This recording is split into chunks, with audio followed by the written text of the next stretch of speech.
Dream Theater, and you're listening to or watching the podcast Talking into Infinity with JT and Brian. Enjoy this. These guys are extremely informative. I love their dialogue. I love their interpretation of the songs, who and what we are, what we were going after. They're very accurate in their interpretations and descriptions, and I just think this is a great show, and these guys are doing a stand-up stellar job. So once again, enjoy Talking into Infinity with JT and Brian.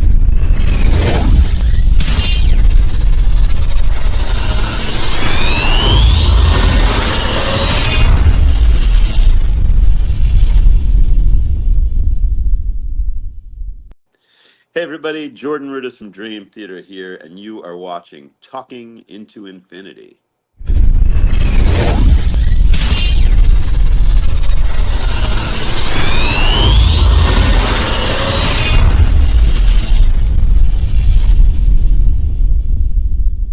This is Jeff Scott Soto, and you are watching Talking into Infinity.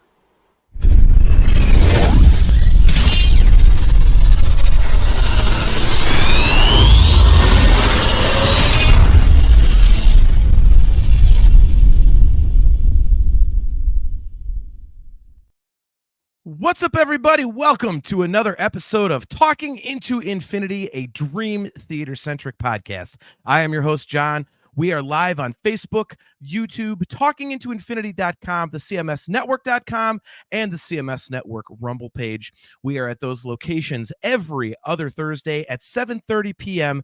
Eastern Standard Time. If you are watching on YouTube, don't forget to click that like button, that subscribe button, and the notification bell so that you are notified every time we go live. For example, when we go live for our very special episode, our bonus episode on Saturday, September 21st at 3 o'clock p.m. Eastern Standard Time, as I do a deep dive into Queensryche's phenomenal Empire record with none other than Paul Logue himself. You know him from Eden's Curse, from James LaBrie's solo band, and he's been on the show here a couple times, obviously. So we will be doing that on Saturday, September 21st at 3 p.m. Eastern Standard Time.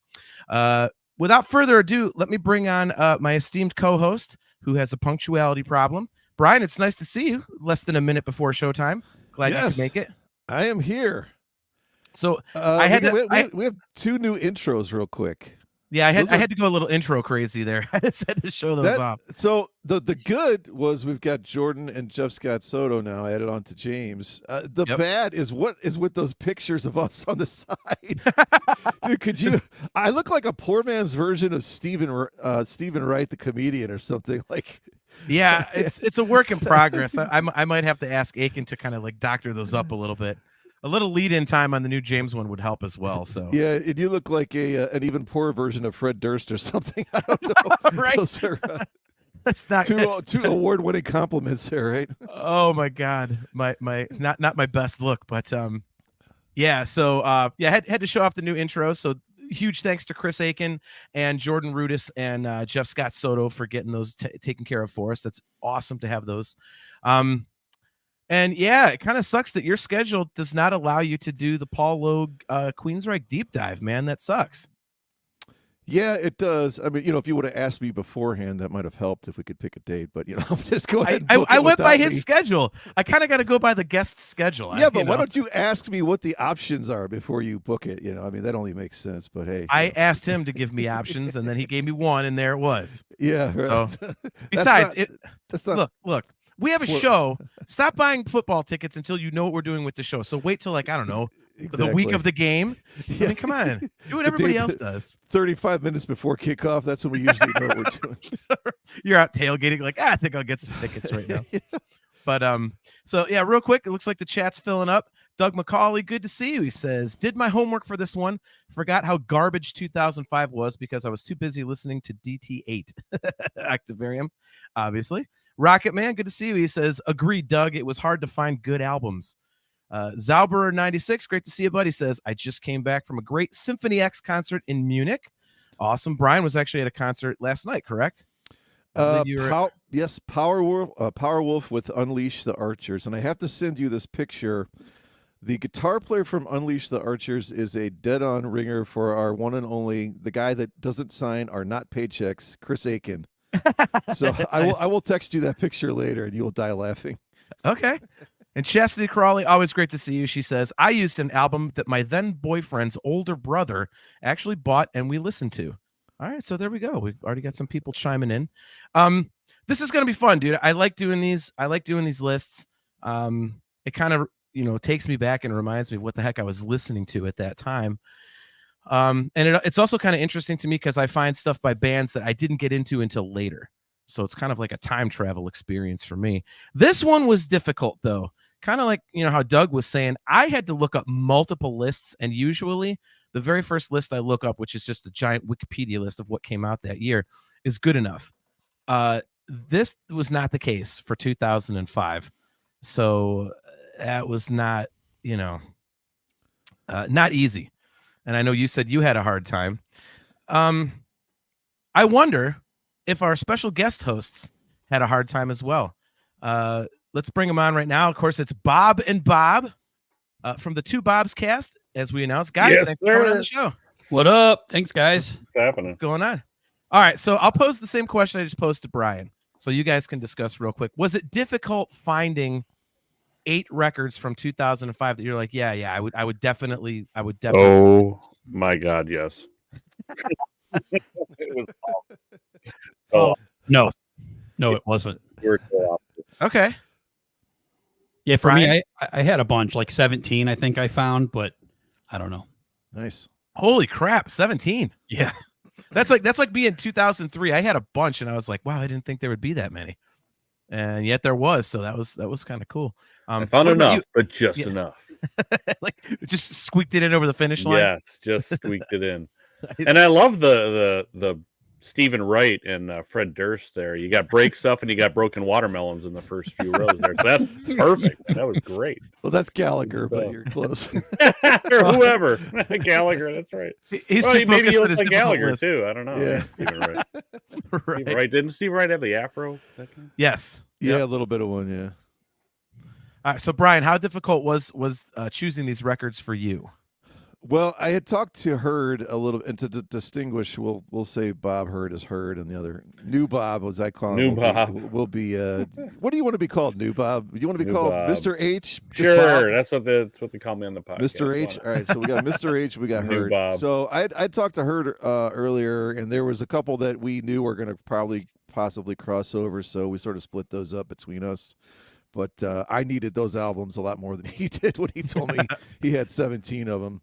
So, yeah, I mean, there was bands in there that I love, but it's like, okay, I wasn't quite into them yet, so I really didn't want to count those albums, and they weren't even ones I necessarily, went back to after I discovered, Band X or whatever. Yeah. So it was a little bit rough. I mean, in looking in there is what I consider probably a lot of great things, but they were not going to fit my list. Yeah, I know. For me, like I said, I had to use several lists this time. And I'm glad that I did, because I did have enough for one list. And I was like, man, some of these, like, I like 3. I'm only picking it because I have to fill a list. Like, I like 3 or 4 songs on this record, but it's not like, holy shit, like I would have to buy this over something else. So when I started digging into other stuff, I'm really glad that I found more to look at, because then I found stuff I was like, oh God, like, yeah, put that on the list. So I actually was able to fill mine out. Do you search like rock and metal first and then move into other stuff, or how do you search? No, honestly, it's really, really simple. I just search Google search for albums released in whatever year. So just any genre. Yeah, and the first thing that pops up is a Wikipedia list, and it goes by like the month, and then it's got all the albums in that month and stuff like that. So usually that one's more than enough. Okay. And that was not the case this time. So, but I have a really good list. I'm very happy with my list. So I'm really glad I dug a little deeper. Me too. Ultimately, it was just harder than I thought it would be, I guess. Just a bad year, I suppose, for me. This year sucks for music. All right. So real quick, going around, obviously, Brian and I have done this, and I do not rank mine. I go in release date order, and I save my I do have a favorite, and I save that for last. So Mr. H, how did you do yours? Did you just do it at random as well, or I did it kind of at random, and I knew you did yours by release date, but I did it at random, and then at the end I do have my favorite one though. I just kind of put that last. I put that in first actually, and then I put everything else above it. So okay. So Heard. What about you? Yeah, I did mine from, I would say, least favorite to favorite. I'd say the first few you could mix around, but the final 4 are my favorite. Okay. And Brian, I know like you go back and forth sometimes, and I know originally you had ranked them, and I don't remember if you do that anymore. Not when I can't find that many great ones. All right. So I guess I'll kind of do like you did. I'll put what's my favorite first, but as far as like actual release order, I'm like, okay, we're talking about 19 years ago. Do I care if it was released in February or December? Right. It's hard enough to find the album. So that's how I ranked mine's. I actually have one that technically didn't come out until 2006. I'm sure you guys will give me shit for that, but that was in the States. But this was the time of LimeWire and downloading, and I know I shouldn't have been doing that, but I generally bought a lot of albums too if I really liked them. But I got the UK version of one of these albums that came out in 2005. So I actually been listening to it since 2005, except it didn't come out in the States until 2006. Jesus Christ, you're throwing a monkey wrench into our game. What are I you doing? I know. Pretty soon it'll be 2004, and then it all opens up. Yeah, what the hell, and man? we're in 1976 again. I know. Nice. We should change like the subtext to which album would you steal? Yeah. From the store or stream illegally and rip a download. I would say all of these albums I did that with at first, but I think I own them all now. So Doug McCauley says 2005 was not a good year for metal. I didn't notice because, well, Octavarium. Chastity Crawley has a list of 4, she says. Rob Karkahangas, good to see you, man.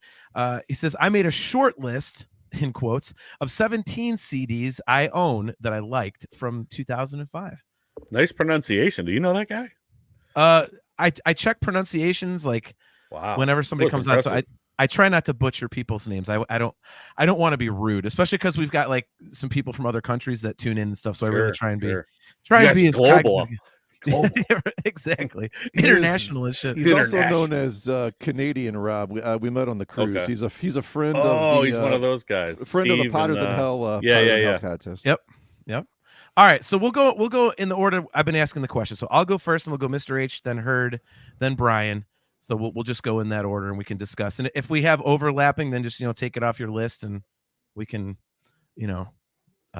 just discuss as it comes up. So number 1 for me, again, not my favorite. My favorite I will do last, but first in release order.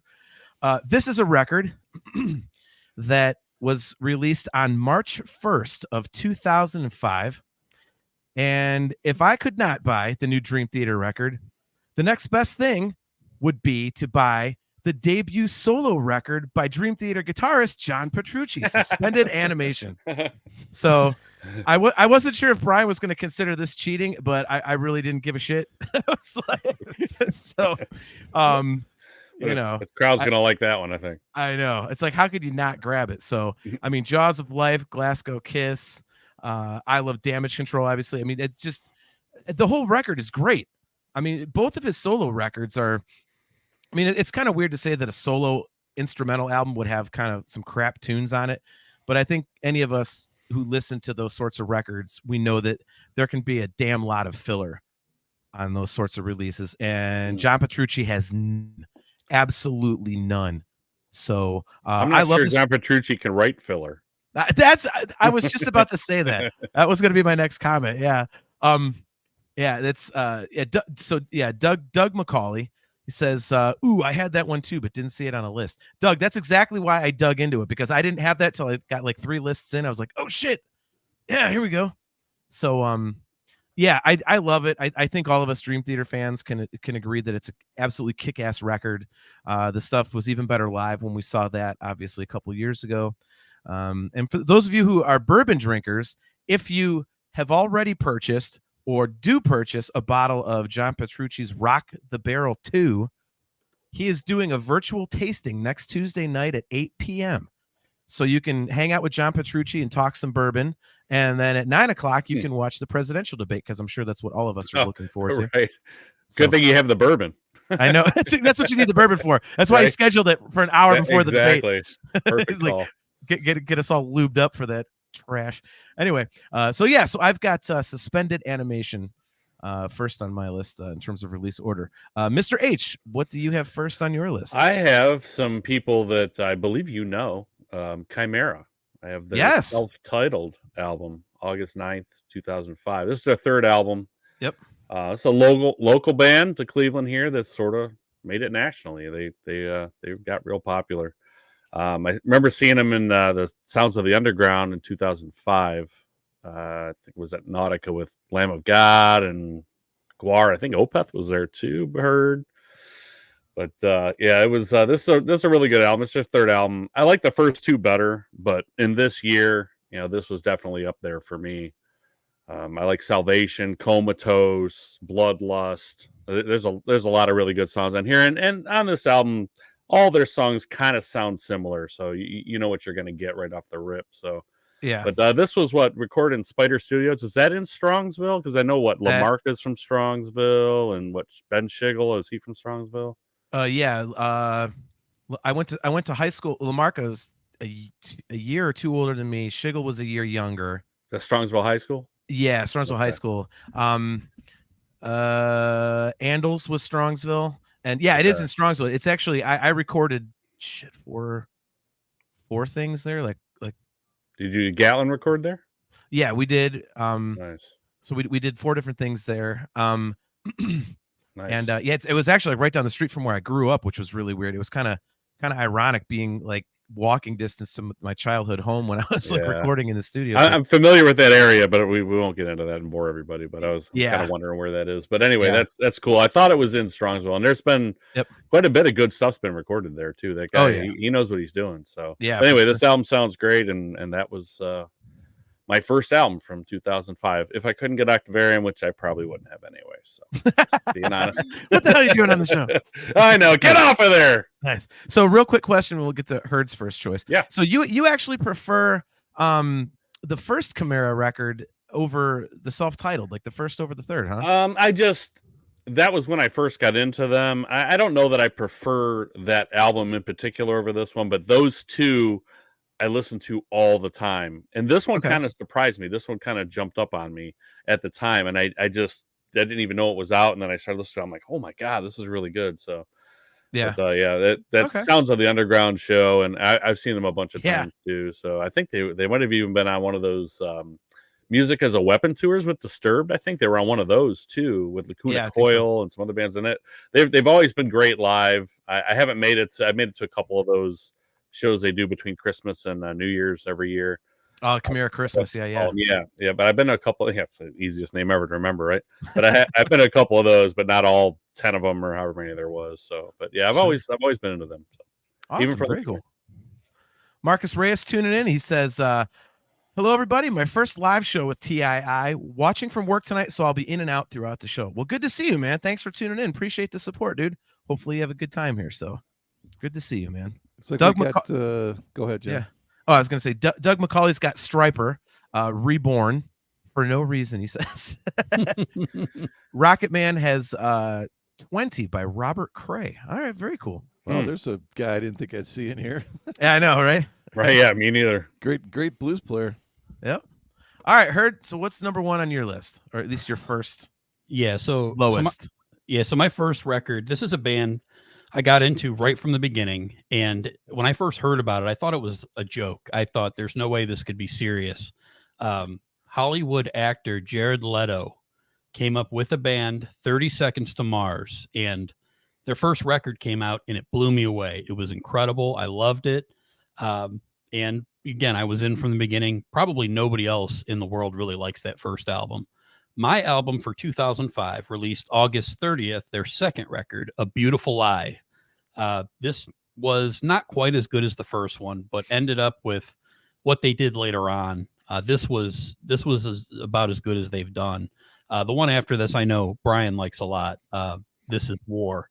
But A Beautiful Lie, awesome record. It has the hits Attack. It has The Kill, which everybody knows for sure, their biggest, probably biggest song they've ever done.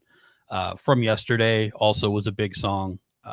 Just a good, I'd say a rock record, not metal. They were a little heavier in the first record, and then moving on to the second, a little bit more melody, but they always use keyboards. I was actually really impressed. Jared Leto, being a Hollywood actor, I was pretty overall impressed with how good the quality of their music was. I don't like it anymore. Not my thing. They've just kind of evolved so far.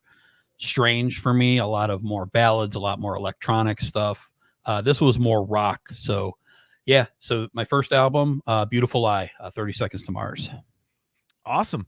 Rocket Man, he says 30 Seconds to Mars only has 2 good songs. No offense to our awesome guest hosts. So I'm actually not very familiar with them outside of Kings and Queens. I've had to sing that song a bunch of times. And I will agree with you. Like, I was kind of surprised that, Jared Leto actually put out good stuff.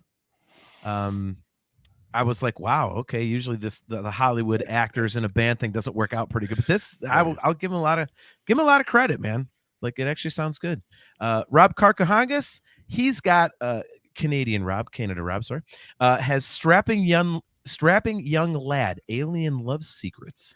Saw that one in the list too. It's not bad. It's not one of my favorites, but I know that was a pretty popular one back then.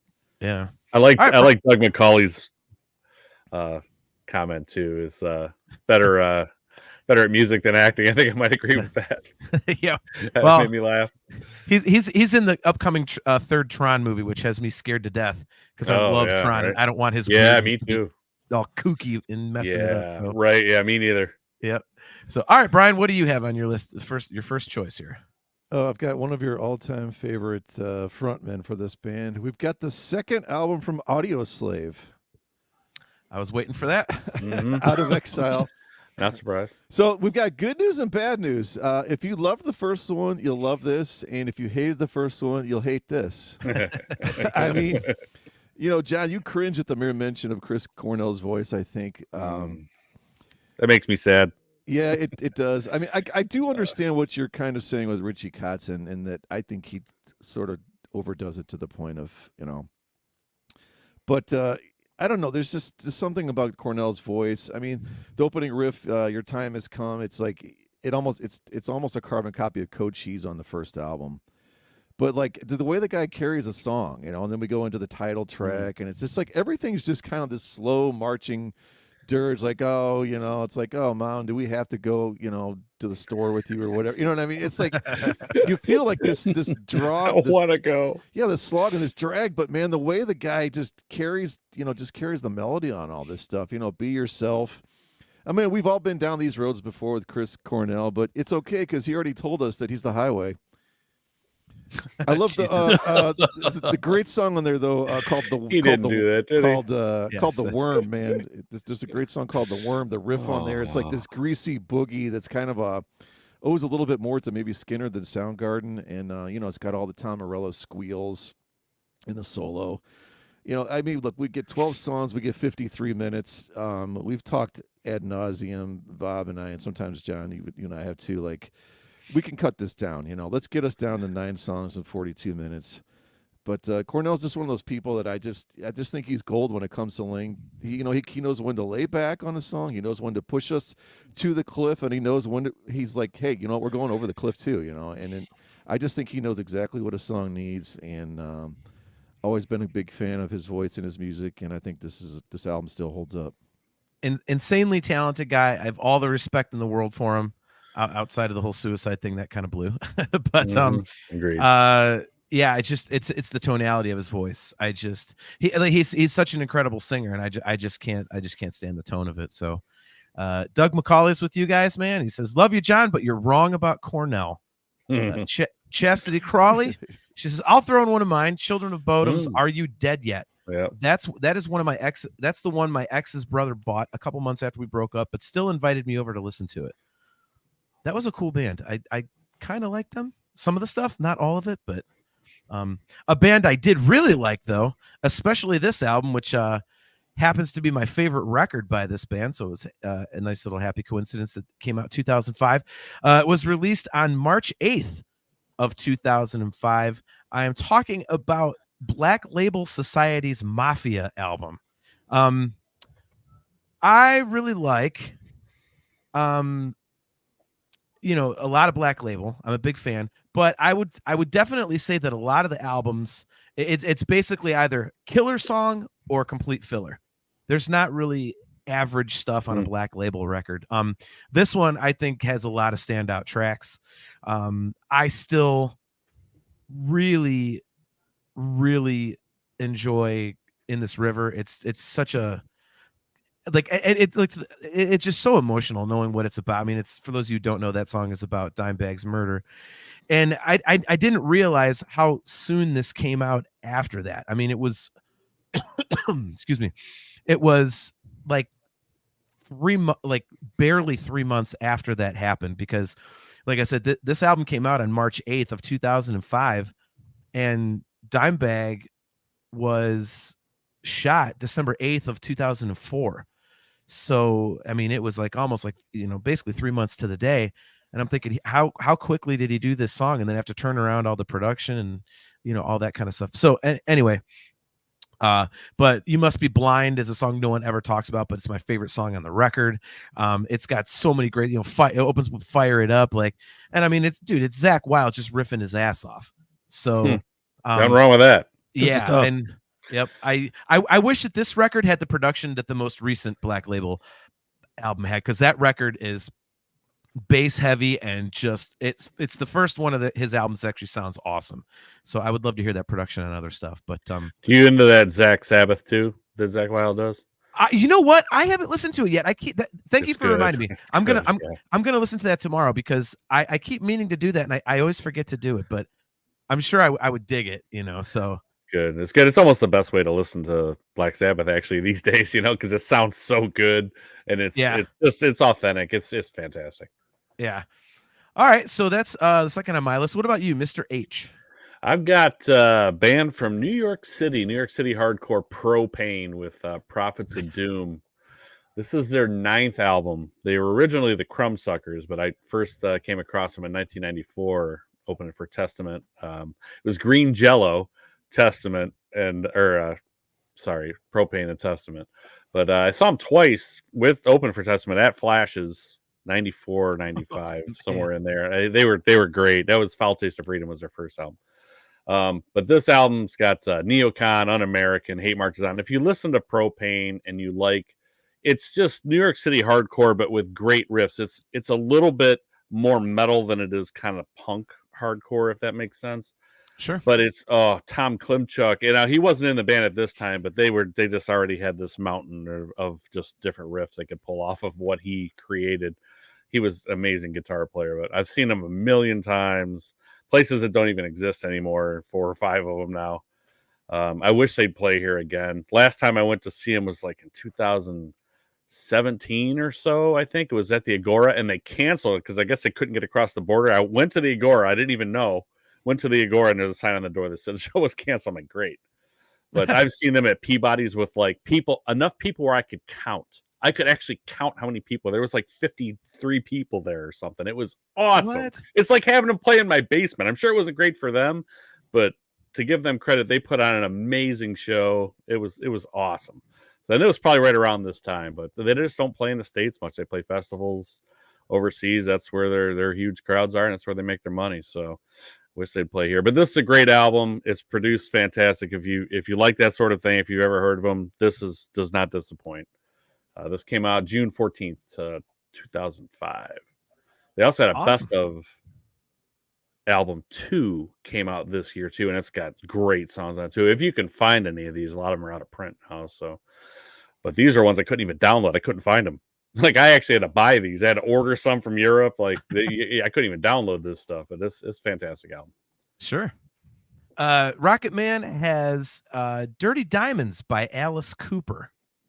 So it's a solid pick. Doug McCauley, going back to Black Label, he was talking about Zakk Wylde. He says, I can't think of anyone else to fill in for Dime, chops and attitude. Yeah, I mean, since we're talking, obviously you're mentioning the Pantera thing. That's just so obvious. It's crazy. So totally agree there. Herd, what do you have next on your list? Well, if everybody out there hated my first pick, you're probably going to hate this one even more. I do get heavier as we go. Don't worry, everybody. But my second pick. Let me guess. Is it Steven Seagal with Songs from the Crystal Cave? You wish. No, Oh, it is not. damn, I thought that was it. Instead, listed as a pop punk / emo band, which I disagree with. This is a rock record. This was released on May 3rd, 2005. Band's second record, Fall Out Boy, from Under the Cork Tree. Oh, there we go. This is a sweet rock record. The riffs are cool. This band, it just is pop and whatever as they try to be. Man, good songs. Just a good rock band, I feel like. Dance Dance, Sugar We're Going Down. Like, this was their first album where it was, super popular. Everybody was getting on board. Before this, nobody knew who they were. Then these songs came out and blew them up. And the titles of these songs on this record is so awesome. So our lawyer made us change the name of this song so we wouldn't get sued. I've got a dark alley and a bad idea that says you should shut your mouth. I slept with someone in Fall Out Boy, and all I got was this stupid song written about me. Yep. A little less 16 Candles and a little more Touch Me. Awesome record. Yep. I loved it right from the beginning. It's just so awesome. I come back to it all the time. I just finally saw them live. Was a little bit disappointed. They're not quite the same anymore, but this record was awesome. This is my second choice, Fall Out Boy. Eventually, their songs knew what you did in the dark. Somehow they figured it out. Not yet, though.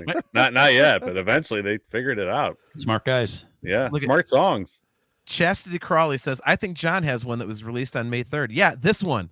So I heard already talked about it. So yeah, oddly enough, I actually really enjoy this album. I'm with you on the song titles.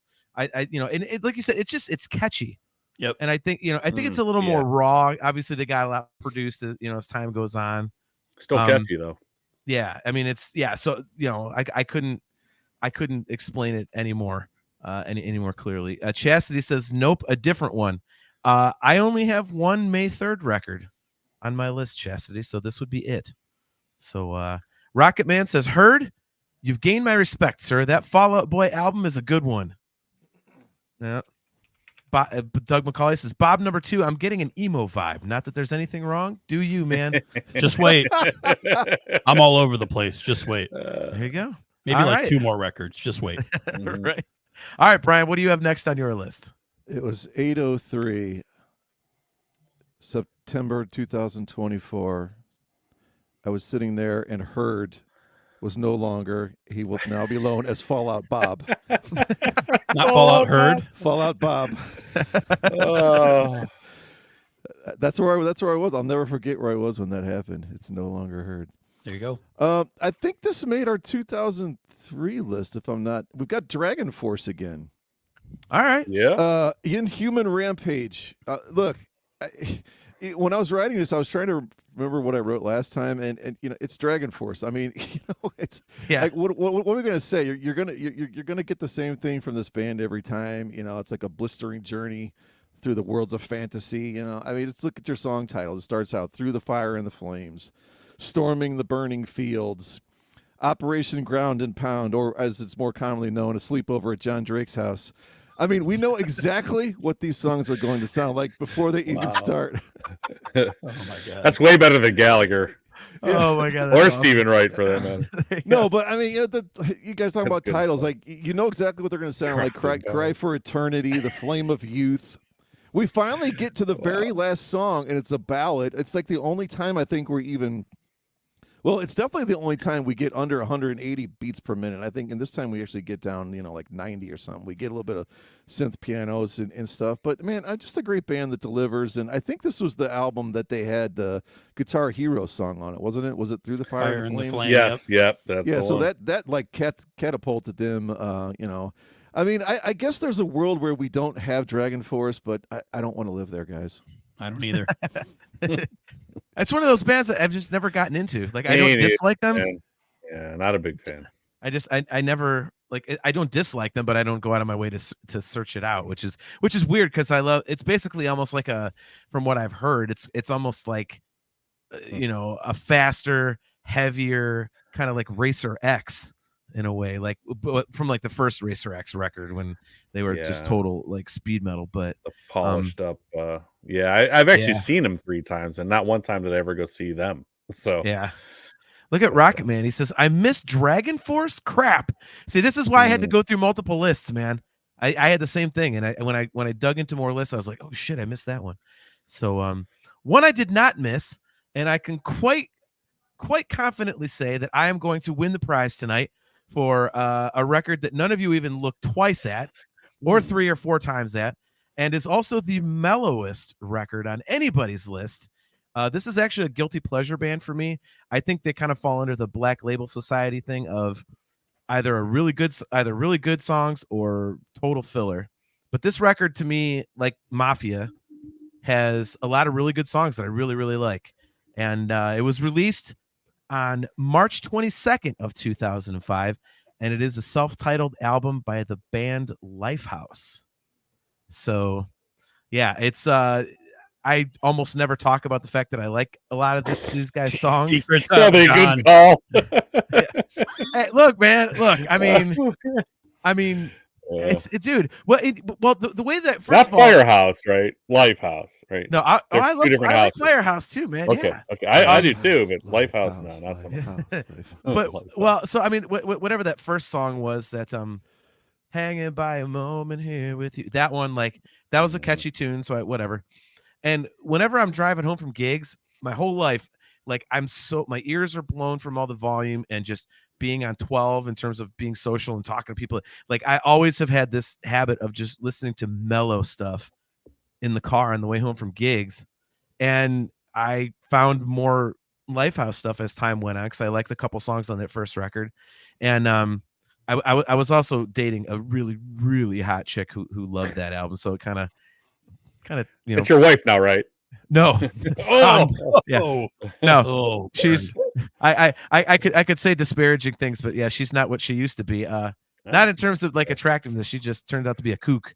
But anyway, I dodged a bullet. But anyway, yeah, and I got into him, and it's just it was a nice mellow listen after a night of just blasting your own head off. So I kind of got into it a little bit, and I like a lot of songs on this record. So you know, it's actually got some hits for them. You know, Come Back Down was on You and Me. You know, so they had radio play for this one. So yeah, you know, nobody else will have it, so we won't talk about it. And Doug McCauley says -10 attribute points, John. So, Chastity Crawley is talking about Weezer. She says, my brother bought Weezer's Make Believe and got me listening to them. So see, you can get into some weird stuff sometimes. So moving on, and again, I'm quite confident nobody has an album this mellow on their list, so go me. But Mr. H, bring the metal or the hard rock back to the discussion. What do you have next? Okay, I have Michael Bublé. No, I'm just kidding. I have Mudvayne, Lost and Found, April 12th, 2005. This is their third album. I remember getting tickets online. I don't think it was a fan club thing, but it was something that you had to sign up for this guerrilla tour they did, and I got to see him at Peabody's. I got 4 tickets. It was in February, like 6 weeks or so before this album came out.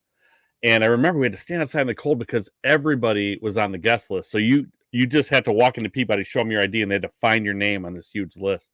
So it took forever to get in there, but it was awesome. It was fantastic. They played 3 songs off of this album, Lost and Found. They played Determined, Happy, and I think Fallen to Sleep, or Forget to Remember. I forget to remember. Anyway, so it's I love this album. It sounds great. It's their third album. I like the first 2 also. This one, it got a little bit more commercial, especially with Happy, but it's a great song. I mean, it's just such an earworm, and it's short. It just sticks in your head. It's like 3.5 minutes, but Determined's great. Forget to Remember. There's a lot of great songs on here. This is my number 3. Yeah, no opening band for that show, by the way. At that point, it was quote unquote new Peabody's, right? The one on 21st. Yes, it's CSU. Yep. Yeah, not in the flats. I mean, I was at the one in the flats a million times too. But yeah, by that time, this was 2000. It was February around my birthday, 2005. So maybe 2 months before this came out. But with all the pirating and everything going on, they basically had to release singles early. That's kind of how all that started, right? So they could at least get people to go to their site to listen to songs before they all got leaked. So like Determined and Happy, those were already out there. So But they were fantastic. That's probably the best time I've ever seen them. Chad Gray, it's hard. Like I've seen him even recently at Blossom, and he struggles for like 4 or 5 songs, sometimes for the whole show.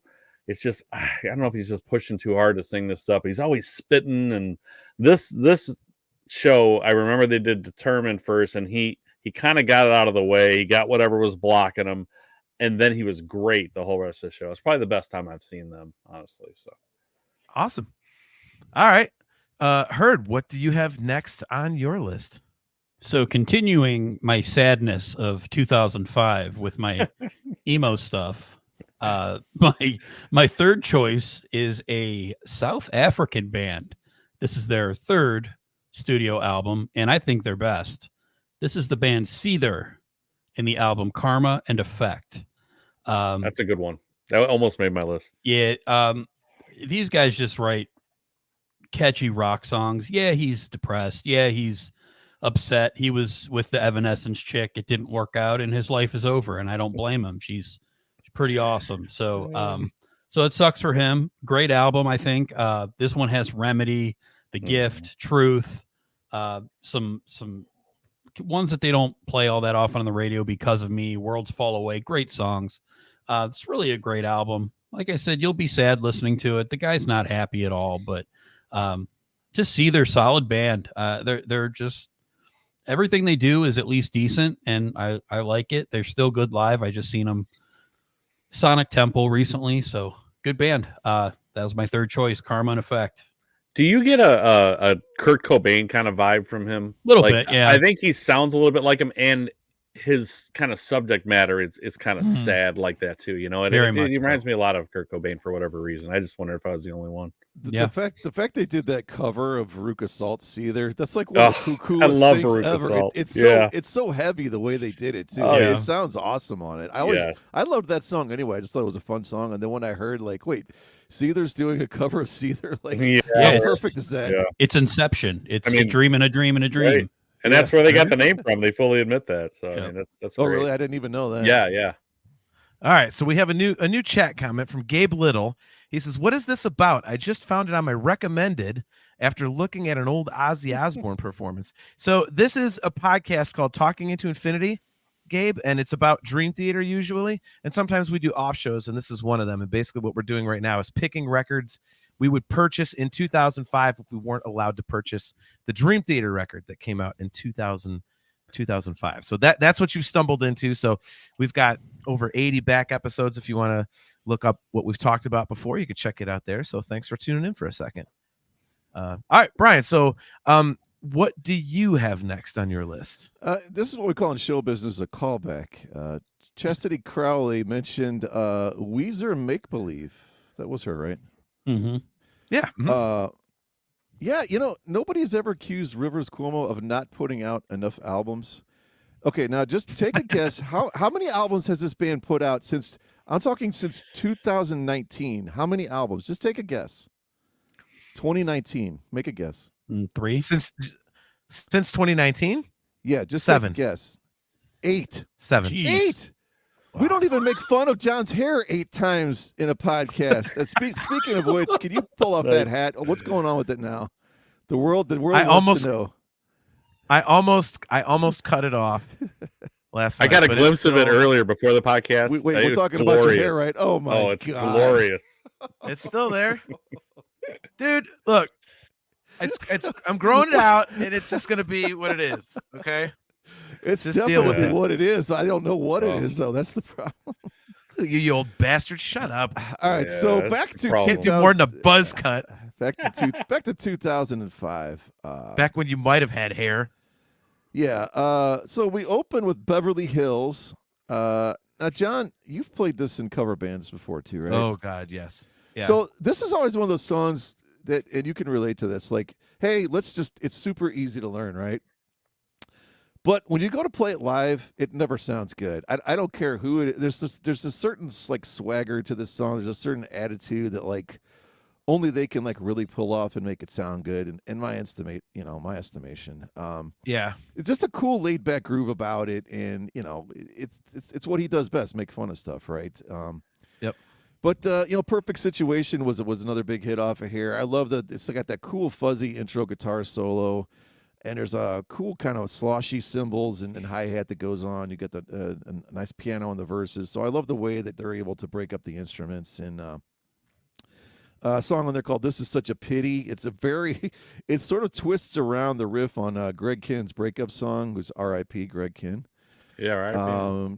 It's almost like you shove this song into a time machine. It's going to come out in 1983. And one of my favorite Weezer songs of all time, "We Are All on Drugs," is on here. It's that heavier side, and again, it's what they do best. It's like they sort of relentlessly beat a topic to death while making fun of it, But going back to Weezer, all these albums they put out, other than 2009's Ratitude, and they did that. I don't know if you ever heard, John, that Van Weezer. It was kind of a nod to like 80s metal. They did. I have, yes. I love that. I think it's great. So other than that, like this is kind of the last those three albums. They put out so much that just hasn't really touched me. But Make Believe, I think this album still stands the test of time. There's enough variety on all the songs. You got your heavy, your lighter moments, your sad moments, and just a good solid album front to back. Awesome. So I'm going to address a comment in the chat. Gabe Little is actually tuning in, so thank you. He says, "I've never listened to Dream Theater. Time to listen to some Dream Theater." Well, Gabe, if you go back to one of our very first episodes, we actually talked about Gateway Dream Theater songs. So if you want to get a list from Brian and I of what we think would kind of like ease you into Dream Theater and not have you get all crazy with like, Change of Seasons, which is 23 minutes long, check that episode out. There's you can check it out here or the audio version of the podcast. You can just Google Talking Into Infinity. So go about that. So my next choice is a record that was released on March 29th of 2005. And I got to say, there's some people in the chat that wanted to pick this record, but they didn't because they thought they weren't allowed to pick Dream Theater side projects. I did not have that rule. So I am picking James LaBrie's Elements of Persuasion because it's heavy and it fucking rocks. So yeah, I mean, it's an awesome record. I love the production on this one. It is heavy. I remember when I first checked it out when he released it, I was like, holy crap. Because I admittedly I was not a big Mo Muzzler guy. I mean, it was cool. It was cool, but this I was like, okay, now we're talking. And I love the song Freaks. I mean, this is just a beast of a heavy record, and James's voice sounds great on it. And I think again, I really think this was kind of a record that took Dream Theater fans by surprise. I think I don't think anybody really ever expected James to put out something this heavy. So I think it's a really cool addition to his catalog.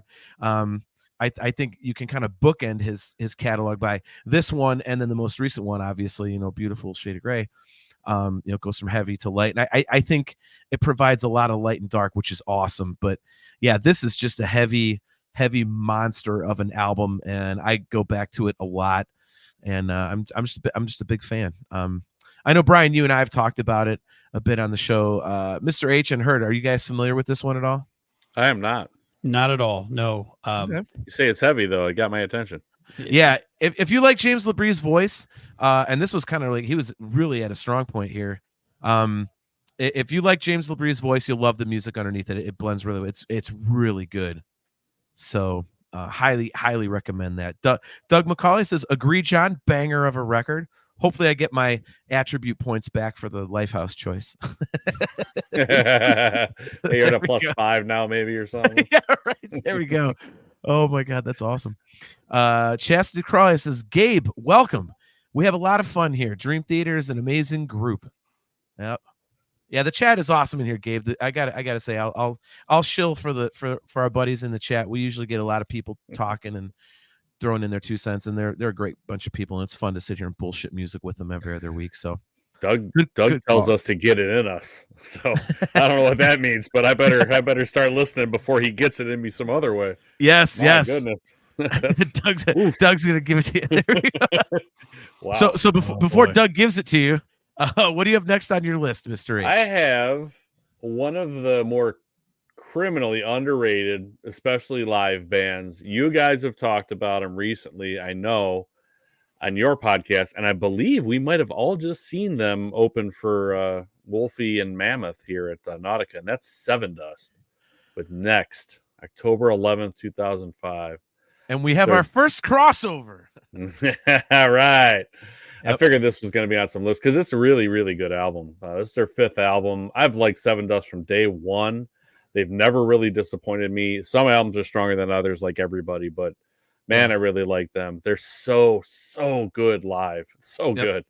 And just not enough people know that, which is kind of cool, but also it kind of makes me sad at the same time because these guys really should have been bigger than they ever really got. Because, man, but they're all making a good living doing this. So, I mean, it's not that bad, but man, they're so good. Pieces, Silence, This Life, Hero, Ugly. All these are great songs on here, man. This is a really, really good album. And this might even be like 3rd or 4th of theirs for me, which means there's some really, really great stuff out there. So no kidding. Home, I love Home. Oh man, I traveled around to see them play on that tour with one of your favorite guys too, Scott Stapp of Creed. I saw him open for Creed in Toledo. We drove out there to see him. We would go everywhere, me and my buddies, to see Seven Dust. So I was always really into them, and this is a really, really good album. Brian chiming in says, "Love older Seven Dust." Yes, sir. Yeah, it's kind of interesting. Like well, I would say it's interesting that you're into this one as much as you are. Only because this was the first record they did when Clint Lowry left.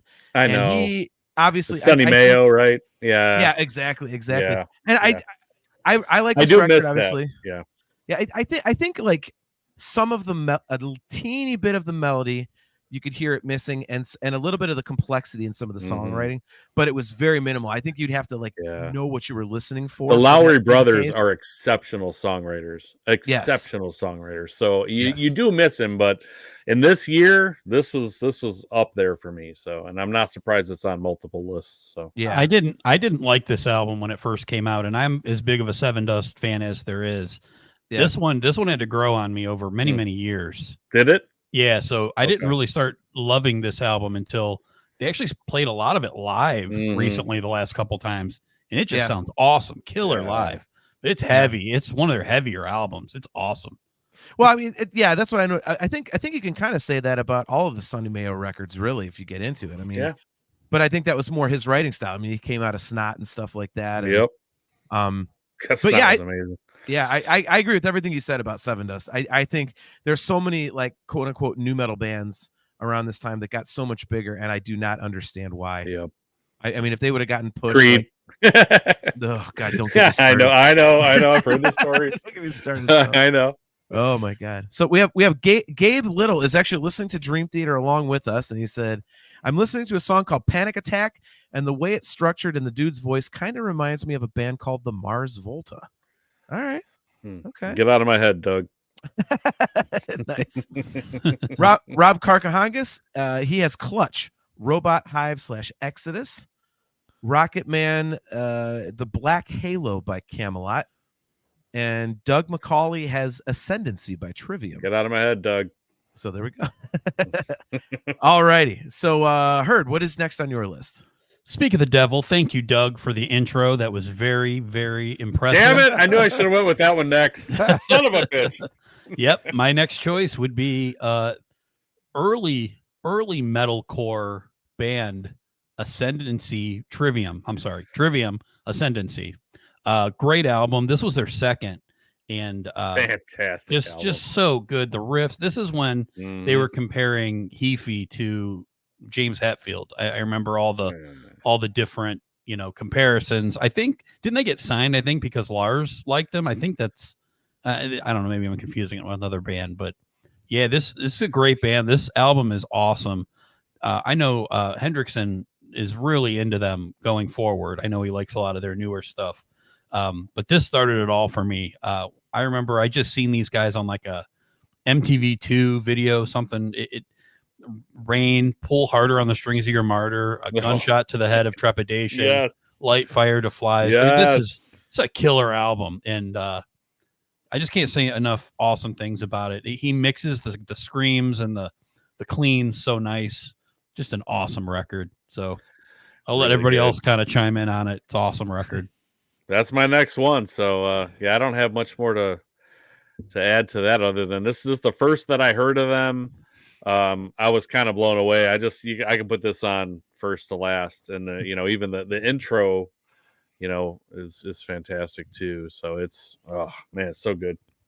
Yeah, I think you ultimately kind of turned, like, I had heard a couple songs from the album before this.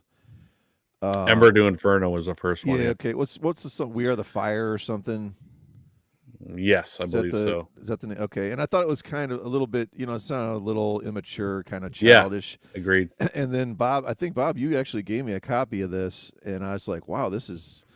And then it, since that time they'd had a bunch of other albums come out, but I started checking those out more and more, and I swear that was one of the best shows we ever went to. Was it Seven Dust and Trivium? No, it was Trivium and Avatar. And Avatar. Okay, I get those confused. But yeah, I was at that one too. Yeah, that was a great show. House of Blues. Yeah, House of Blues. But man, Trivium just about tore the roof off that place. I mean, going on after Avatar is not something. Not a desirable. I don't recommend anyone trying to do that. No. And after we saw that, I was almost a little bit worried. But then when they came out there and they just owned that whole crowd, man. I mean, yeah, I saw In Flames open for them at House of Blues, also open for Trivium, and Trivium headlined, and it was ridiculous. They're so good. Yeah, great talented band. Oh man, look at this. Gabe. One of the things that we do on here, Gabe, is like we will let you voice opinions, but we do honestly review your opinion.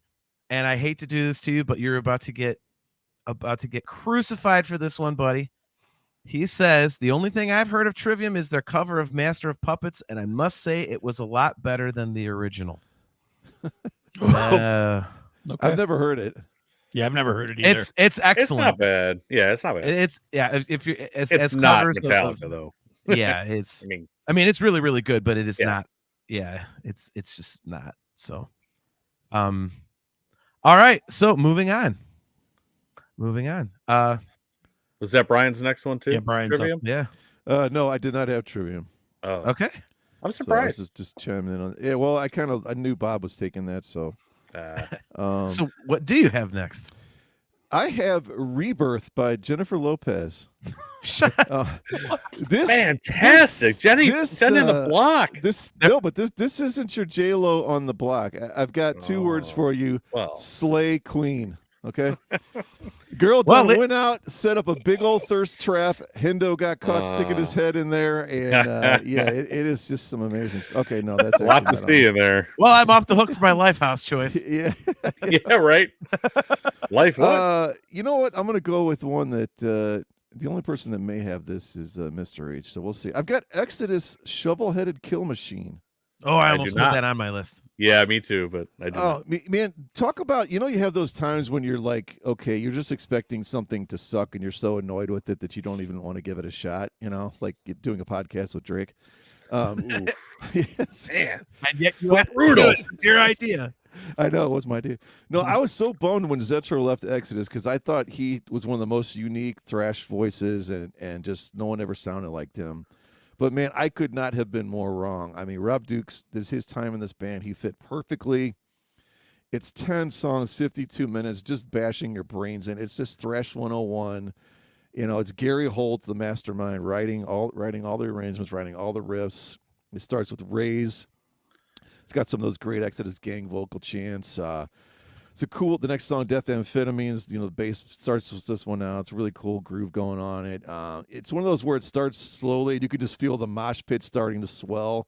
Like when you look down at the balcony at the Agora House of Blues or something, and that slow groove and it just goes into full mayhem, I mean, forget 2005. Some of this stuff sounds like it's from 1985, like Shudder to Think, like just the way these riffs are, There is one song on there, though. It's called Altered Boy, and I don't know if anyone knows the history of this song. So it's beyond disturbing to the point that Spotify won't even put the lyrics up on this one. Altered Boy, you could just kind of imagine it's literally the horrific subject matter, but the riff, the riff is so damn good, it like hits you in the gut like a sledgehammer. I mean, but yeah, the lyrics are very disturbing. Now Thy Death Die, it's another one of those. It's like Exodus earworm riffs. The second you hear it, you know absolutely that it's Gary Holt. It's Gary Holt. Sorry, it's his guitar tone. It's his, syncopated chopping up and down, kind of picking style, with some great harmonics, just bouncing around the fretboard the way he does, and plays off of the drum and snare, or the bass and snare drum, and just, man, I mean, I think this is sonically, this is probably up there for probably one of their top 2 actually sounding albums. Just a great thrash record. Wow, I'm looking at the lyrics for Altered Boy right now. Yeah. All right. Yeah, you don't want to. Well, let's go through this. Let's dig it. Oh, here we go. Let's do a deep dive. Do a deep dive. Oh boy. Yeah, that's pretty heinous, dude. Yeah, that's. I feel like I really feel like you can't go wrong with an Exodus record. I think they're kind of like, I would put Seven Dust in this category. I would say that it's kind of a band, one of those band I think of as like a pizza band, meaning even if it's bad, it's good. So like even their average stuff, it's like, yeah, that's pretty damn good. Yep. So all right, so Gabe is jumping off. He said, it's currently 1:30 a.m. for me, so I should probably be off. Enjoyed listening to you guys. We'll make sure to tune in the future. And, of course, listen to more Dream Theater. Please do, Gabe. Please do. And hopefully we see you again, man. Thanks for tuning in. Appreciate you. Listen to the Two Bobs cast. Yes. So you guys need to jump in and do your own plugs, man. Yeah. You got it's the plugs there constantly, right? It's always that's true. I'm not one to talk. I'm awful at like self promotion, so yeah. I always forget that stuff. Was this the first time that we literally had somebody on that has not listened to Dream Theater? I think so. Yeah. Yeah. Well, that's very cool. Yeah. We should change like the hashtags and stuff in the YouTube. You mean besides me? Yeah, exactly. Mr. H like, who the hell's Dream Theater? Dream what? Yeah. All right. So next on my list is a record that was released on October 3rd of 2005. And it is this band's debut record. And I think they have not touched it since. They're actually going on tour next year on a 20th anniversary tour for it. I think every song has a kick-ass riff, tons of melody, and it's heavy. They would get heavier down the road a little bit. I am talking about The Poison by Bullet for My Valentine. Motherfucker. Is that another crossover? Yep, that's another one. Yeah, that's the one I was talking about. about. Yeah, it came 06. out. Yeah, that's the one I was talking about. There we go. The UK version came out in October. You're using the European release then. Right. Exactly. Yeah, because that's the one I stole. There you go. Okay. So Brian's giving you guys some love. He says, Two Bob's Cast is great. Check it out. It definitely is. So Thank you, man. Brian. Appreciate it very much. Completely agree with that. Do you guys know who that is? Yes. Oh, okay. Good. Do you? No, I don't. Is this like self-aggregation? Like I don't know how this works. This is so like No. Don't bring your own fans on our show, guys. should I at least doing? change your name before you put a comment in There there? you go. So, all right. Yeah. So, I mean, Mr. H, we can, since you have it on there, we'll dig into it together. Like, yeah, I just think that this is just, man, when I first heard this, I was like, what the hell? Yeah. And, So good. yeah. I mean, it's just at least one kick-ass riff in every song, if not multiple. Yeah. Like I say, tons of melody to it. I was, I'm not a fan of very many bands that are strictly like scream vocals. Yeah. And I think this has that perfect blend of the melodic with the scream vocals. So Reminds I me a like lot it of Kill against Switch Engage. Like I got into Kill Switch like early 2000s, and then this was right up my alley. When this came out, I'm like, whoa, who's this now? So yeah, it was really good. And there's like 4 songs they still play live off of this album. Yeah. Too, so. Yeah. I mean, the one after was pretty good. Scream, Aim, Fire. I mean, that was every song was basically thrash. Yeah. Which I thought was cool. But yeah, this one just it really holds up. Like I go back to this one frequently. So I'm a really big fan of this. If there's a show coming to Cleveland next year, I'll probably go see that just to catch this record in its entirety. And yeah, I did not know that was happening. I will be at that one as well. Yeah, they kind of teased it like a month or two ago, and then they confirmed it recently. Nice. Nice. What's your favorites on this one? That's a difficult question. There's a lot. Yeah, it's one of those records where I'm bad with this with a lot of albums. I like to be completely honest with you, but I like all of them, and I'm bad with remembering the song titles. But let me look up the track listing here because I know there's a couple that I just. The intro has apocalyptic in it, which I don't know how you even do that on a debut album where people don't even know who you are. Like, how do you? I don't know. Maybe apocalyptic was just starting then too. I'm not sure, but even the intro. Yeah. But 4 words to choke upon: tears don't fall. Tears don't fall. I was gonna say, great. All these things I hate revolve around me. They play these songs all still live. Sundering Under Words of Sorrow is a great song. Cries in Vain is like the 11th song in here. That's a great song too. Yep. So much good stuff on here. Even the last one. I mean, the end. I mean, it's got such a creepy vibe to it. You know, like, I mean, holy shit, man. Like you said, Hit the Floor is awesome. I mean, there's just. Every song's got something to love in there. So I mean, it's hard for me to pick a favorite per se because I'm just going through like, I listened to it again today. I was like, God, this is good. So this is one of those records you could just get all the way through. So when is the so they're coming here? When and where? No, I said if they're it's not announced. They just said that they're doing a 20th anniversary thing for it. So they didn't say who they're touring with yet, did they? They probably won't do that until I thought I saw something where Trivium was celebrating a 20th anniversary, and they might do it together. I had read that. I thought I saw a Blabbermouth article that kind of mentioned something like that. That would be awesome. It sure would. They're going to play Ascendancy all the way through, and I think that's what I think. Oh man, I remember reading that too. It was like that was 4 or 5 months ago. Okay, well, I will see you there, wherever that is. Right, My exactly. goodness. Yep. So that's the last 2 albums on my list. Oh, wait, are we on me yet? We are on you. We are on you. All right. So those are the last 2 albums for me too. Trivium Ascendancy was 5 and Bullet for My Valentine 6, so I won't cover those. Number 7 for me is what I'm up to now, though. That is a rap album from half of Linkin Park, Mike Shinoda, called Fort Minor. That's the name of the group. The Rising Tide was the name of the album. It's the only album they ever put out. This is something he was working on for a long time. Obviously, he's the rapper in Linkin Park. And this all to me sounds like Mike Shinoda, Linkin Park. Like if you took Mr. Hahn, writing his stuff and you put it with Mike Shinoda and he just raps, but there's just no Chester. That's what this is. Like there's other rappers on here. Common's on here, which before I never ever heard of Common. John Legend's on here. So he's got some people. Even Mr. Hahn is on here. So he's got some people on here because people know who he is at this point. But it's one of those hooky things. The first time I heard it, this came out in November of 2005. I remember the first time I heard Remember the Name, it was during the Big East tournament on ESPN. I'm watching a Big East basketball tournament, like end of February. And I'm like, what is this? Like, I think I know that voice. I think that's Mike Shinoda. And I'm like, what is this? So I had to go look for it. And then I've listened to it a million times. I was listening to it before the podcast even started today. It's so good. Probably the best song here is called In Stereo, but it's really good. I'm kind of a dork in a way too. Like if you're going to put like percentages or something like in a song, they better all add up. So that annoys me if they don't. I do that with movies too often too, where I have to stop myself from doing that or it'll ruin the movie. But like when he says 10% luck, 20% skill, 15% concentrated power of will, 5% pleasure, and 50% pain, and 100% reason to remember the name.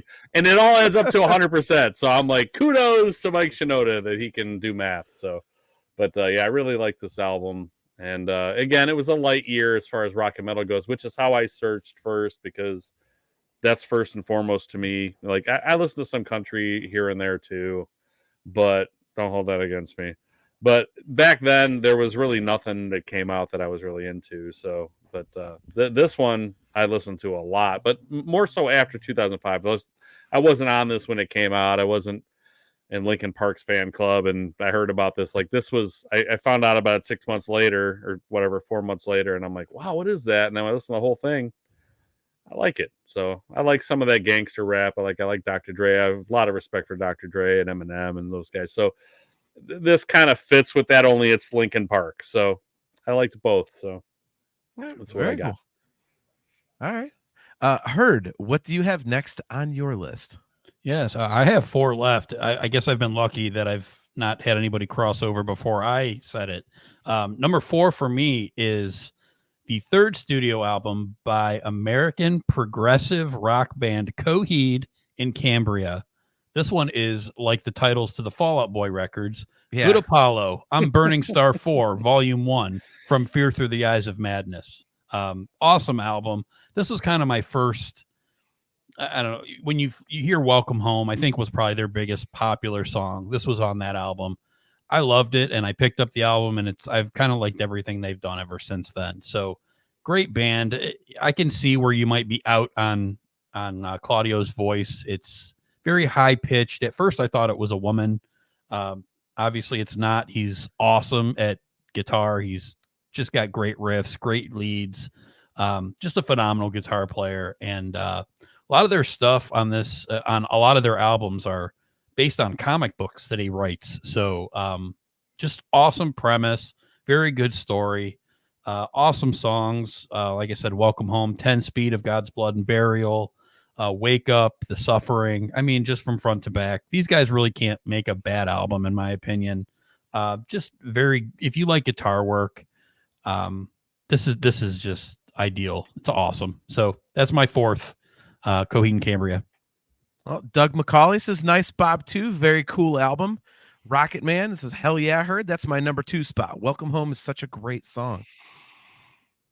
So there we go. Yeah, I'm actually not very familiar with Coheed and Cambria, but of all ironies, the woman that I mentioned that I was dating earlier when I talked about Lifehouse, she actually, when I reconnected with her years later, and she wanted a date, and it was kind of, I was like, yeah, I don't That's know. when you found out.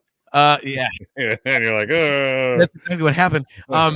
She was way into Coheed and Cambria, like, I mean, just like super fanatic. And so I never gotten into them. Cool. Yeah, it didn't really grab me either, but it's one of those things where I could totally see why people love it. So Heard, I mean, you know, where you're coming from, like liking all their stuff, like I could see why. So fair. I mean, interesting take here. Doug McCauley says Rush, yes, or Millennials. Yeah, I can see that. But I love Rush. I don't really like Coheed, but that's a good one. Yeah, interesting. It's good comparison. I agree. That's a great line. Doug's on fire today. Doug is a knowledgeable member of our chat. No kidding. Yes, he is. Look at this. Apparently, who's this? Some streetwalkers tuning in. Whoa! Yeah, wow. Sorry, Jill. I could have just been nice. So Jillian Clark Hendrickson, that last name sounds familiar. So sorry, joined late. Love seeing 4 of my favorite people on one podcast. Look at that. Hi, Jill. Red bag chicken. Red bag chicken. I'm shocked that it's not a 3 in there instead of a 4. Yeah, yeah, I'm out. Yeah, right. John's not that bad. Come on. No, it would be me, the one that would be left out. Well, she's tuned into the perfect time, Brian, because you are up with the next choice on your list. Up. I am up. Okay. You guys made a reference to this band. I think it was Mr. H. I'm going to pull a little bit of a Drake here. I'm going with the live DVD/CD release. This is Kill Switch Engage, Set the World Ablaze. Yeah. All right, good. I have one of those on my list. I was hoping you were going to take it. You have one every time, I think. It's legitimate. It's a release. No, it's totally fine. It's cool. So I had I don't want to tell this entire story here because, there's a possible podcast I may be on in the future, and we are going to go through every Kill Switch album. We are. We certainly are. Oh, hi, Bob. Hi, Bob. Yes, I think it'll be on your show. Hi, Brian. 2 Bobs. Yes. 2 Bobs. 2 Bobs and a Brian. The 2 Bobs and a Brian. So anyway, but I remember first talking to Herd, and I told him that I had bought When Daylight Dies, and I just absolutely loved it. Bought it on a total whim, didn't know anything about the band. So my first exposure to really being able to see what the band was about was finding this whole show, blasted all over YouTube at that point. And man, I tell you what, man, what a live show these guys put on. Bob, what have we seen them 3 times together? Yeah. So we've seen them 3 times, every single time, never disappoint. I don't know how any band could ever go on after them. It's just one of the bands that I don't know. It's like there's a couple bands like that Sabaton maybe I can think of, and we talked about Avatar earlier, but they did have Trivium. But yeah, I mean, this is one of their, because it's an early DVD. It has the first 3 albums, so you basically get all of the big hits off of Live or Just Breathing. and stuff from the End of Heartache, which I did not even know existed at the time. I just fell in love with this Howard Jones guy and his voice, and then I'm like, wait, there's this whole album before this I didn't even know about. But yeah, I mean, they're just firing on all cylinders. It's all the big hits. They still play most of these today, or some of them. Bid Farewell, Rose of Sharon, Fixation on the Darkness, End of Heartache, My Last Serenade, etc. The list goes on and on. But yeah, just an awesome, incredible live performance and a great live band. And I don't know, it's one of those bands that there's people I just keep trying to get on the train of this band, and I gave up with Drake because he's not fanning under Dream Theater. There's still other people I know that absolutely love this kind of music, that if I could just get them to listen to the clean parts when they come in, and just how great and powerful, and yeah, it's just a great live band. And Howard Jones does a great job on the Jesse Leach stuff too. I mean, it's really, because it sounds like Howard Jones, but he's doing this other material, but it makes it kind of fresh, like it was from, As Daylight Dies. It was, man, that guy can really sing for sure. So yeah, it's Kill Switch Engage, Set the World Ablaze. Great one. Awesome. Well, that's a good lead in for my next one, because mine is also a live record. It was more, I think it's more known as a live DVD, because the CD is difficult to find, but it was released on November 1st of 2005. And I think Brian is going to enjoy the selection, because it's a band I know he and I both love. It is a band that we are definitely going to see next time they go on tour, because Brian has never seen them. This is a reunion show of sorts. I'm talking about Live in London by Testament. So Testament is just fucking awesome. I would put them in the category of pizza band as well, because October 1st, Agora. Wait, what? October 1st at the Agora. Yep. No, I'll be there. Yep. They're coming. Sold out. Go buy tickets. That was announced a while ago, wasn't it? Yes, sir. How did I miss that? I won them on JCU. Thank you, Bill Peters. That's also how I got the Powerwolf last night. Is it Creator or something? Who's the other band? Yeah, Creator. Creator, yeah. Creator, okay. Yeah. Dude, I got a total sidetrack. No one will really understand me and Mr. H. Dude, Bill Peters is one of the nicest guys you will ever meet in your entire life. Bill Peters, dude. We were on Metal so many times back in the day. That guy just, I'm sure I heard you on promoted the hell out of my band. He's such a sweet guy, but yeah, so I'll have to look up those Testament tickets. I don't know how the hell that got past me, but yeah, Live in London by Testament. It is an excellent record. It's actually the original lineup for half the show. They have John Tempesta on the first half of the show, and then they get Louis Clemente in there for the second half. But I mean, it's all the classic stuff. Obviously, all the stuff off the New Order and the Legacy and the Ritual and Practice What You Preach and all that kind of stuff. So, but they do have a couple, odd choices. There's Let Go of My World. They never really played, like, Raging Waters is in there, Sins of Omission. But of course, there's obviously the Preacher, the New Order, Trial by Fire, Into the Pit, all that kind of stuff. Sins of Omission is a deep cut off of Practice What You Preach, though. Yeah, that's what I'm saying. Play that one very often. Yeah, they've definitely got some deep cuts on here, but man, it's awesome, and it's a great show. And Testament is another band. If you have not seen them live, holy Christ, do they bring it, man? Oh yes, my God, Chuck Billy is an absolute monster. He is so legend. Did he tell some story about you were taking a piss next to him or something? And some giant dude with all his hair, and you're like, what the hell? Yeah, we were opening for Testament at Ron's Crossroads in Akron, and I was in the bathroom. Like, that's a blast from the past too. Yeah, saw Propane there. I mentioned earlier at Ron's Crossroads. That's not been around in a long time.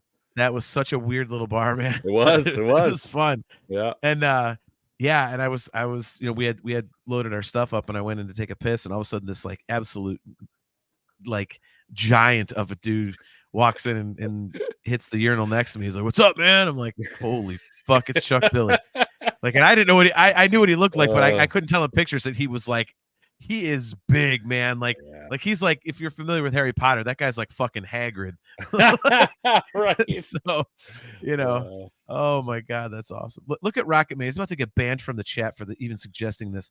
John's number one is Hypnotized by System of a Down, his favorite band. That band sucks ass.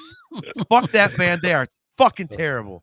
I am with you on that one, sir. Seconded. Oh, hate that band. Holy I saw them headline Ozfest as one of the worst headline shows I've ever seen. They talked about how we're not terrorists, quit booing us, but their show was half feedback. It was terrible. They were awful live, and I never liked them anyway, so I wasn't there to see them, but I don't like them. They're terrorists. They terrorize my ears. Yeah, that's right. I saw these albums on the list, Hypnotize and Mesmerize. I'm like, no thank you. This is there we go. Bottom 10. See, Brian's on my side. System sucks ass. Yes. Yes. Fuck that band. Brian who? Right, identify yourself.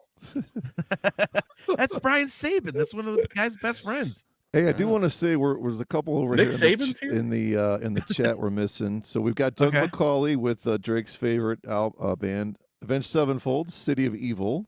Yeah, I saw that one on the list too. We've got Rob Karakangas with King's X, Ogre Tones. And somebody it was a Bruce Dickinson one in here, wasn't there? Yes, I forget which one it was. Bruce, Tyranny of I remember Souls. saying this. Somebody said the Kill Switch opened for Maiden or something. I wish I would have saw that. Yeah, this newer tour they're on, I think they are. Huh. The one where they're coming in November? They're gonna have Kill Switch on that one? That's the Who. And not the Who that you're thinking of. Yeah, no, I know the Mongols. Yeah, opened for them. I guess they opened for them over in Australia. So Kale Denver gets Dream Theater, but at least he got Iron Maiden, so I'm happy for him. There you go. Yeah. All right. So, Mr. H, what do you have? I've got one left on my list. So I only have one left too. So I'm going to take a minute here just to talk about that show last night. Oh my goodness, Powerwolf was I'm not even really that big a fan of Powerwolf, but I wasn't until last night, but I am now. I mean, that heavy metal mass that they put on, that they kept calling it. I tell you, if church was like that every Sunday, I'd be there every week. There's no doubt about it. It was an experience. I'm going to say they played 19 songs. They played for almost 2 hours. I mean, Unleash the Archers was really good too. They were so good that I was like, you know what? I need to go see these guys again. But then Powerwolf just kind of blew me away. Like, I know the songs kind of, but I'm not really that in.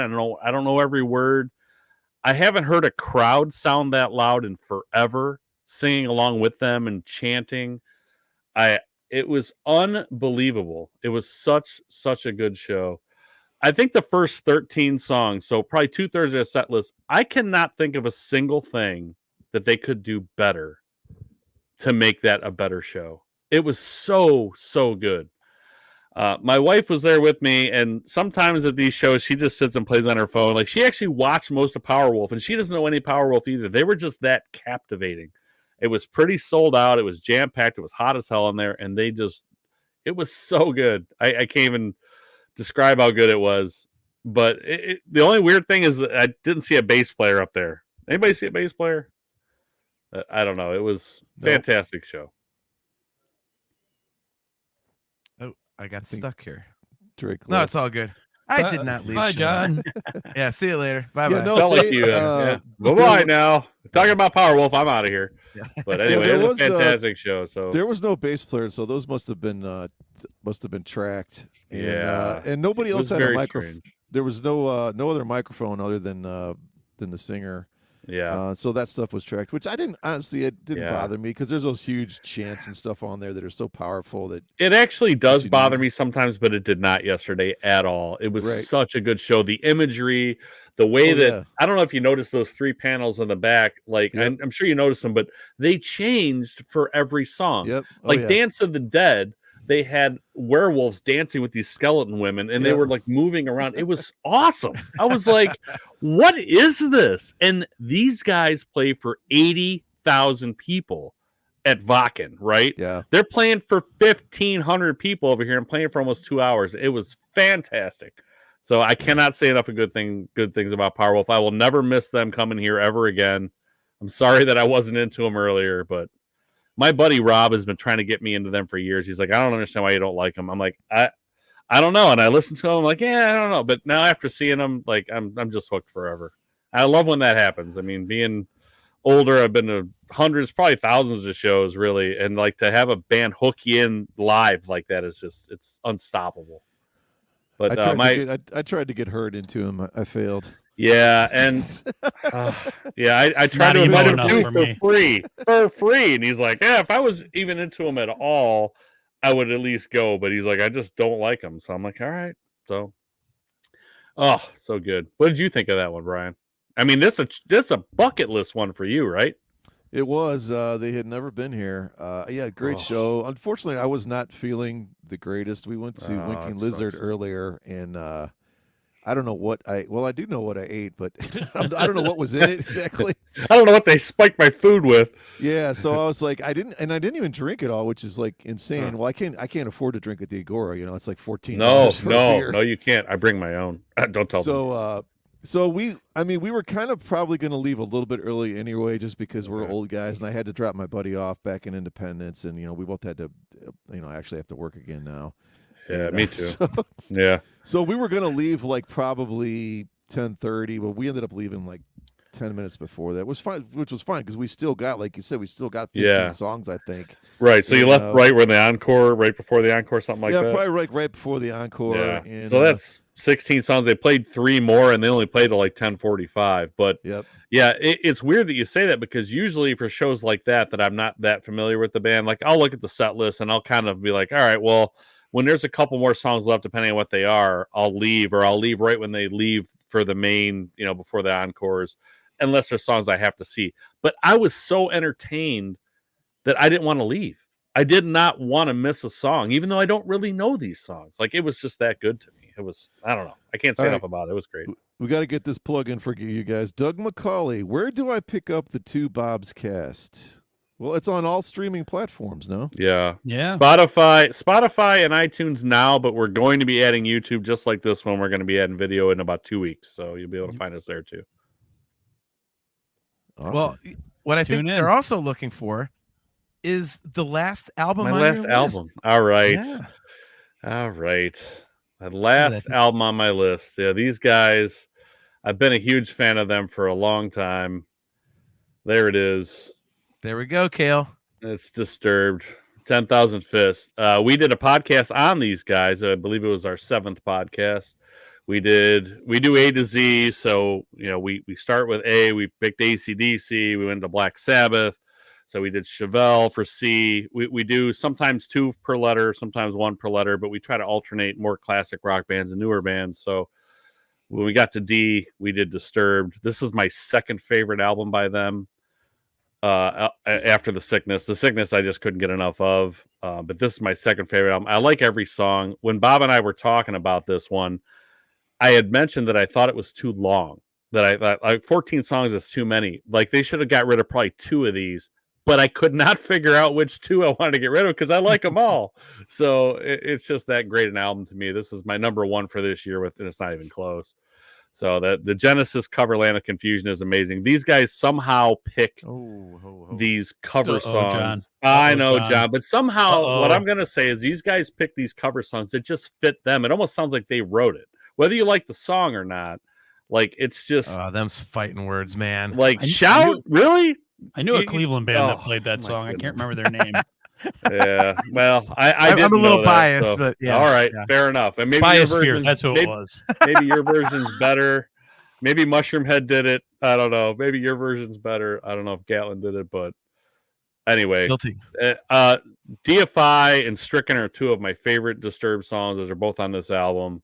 I like every song. I can't pick 2 to take off of, even if I wanted to shorten it. So I've seen these guys a million times. Nice. This is their 3rd album, and it's great. Does anybody else have this one, or is it just me?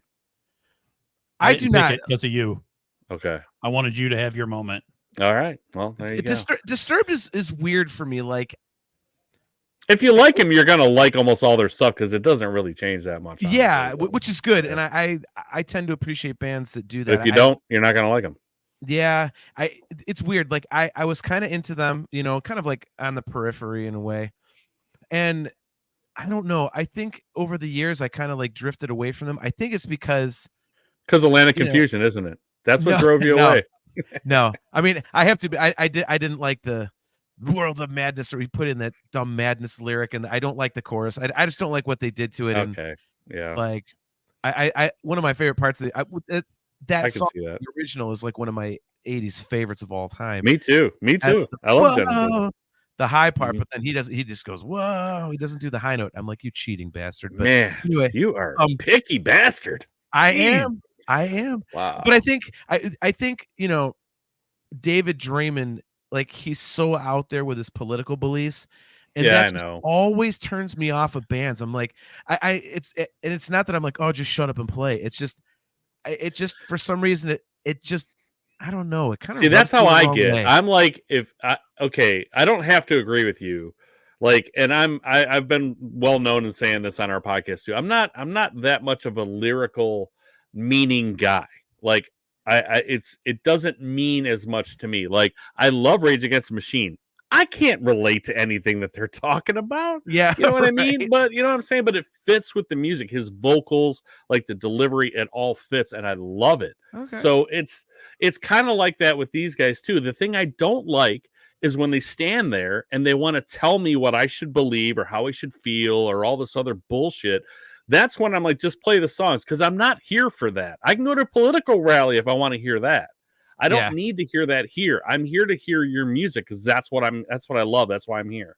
Yeah. So that does bother me. But Dave doesn't do a lot of that live.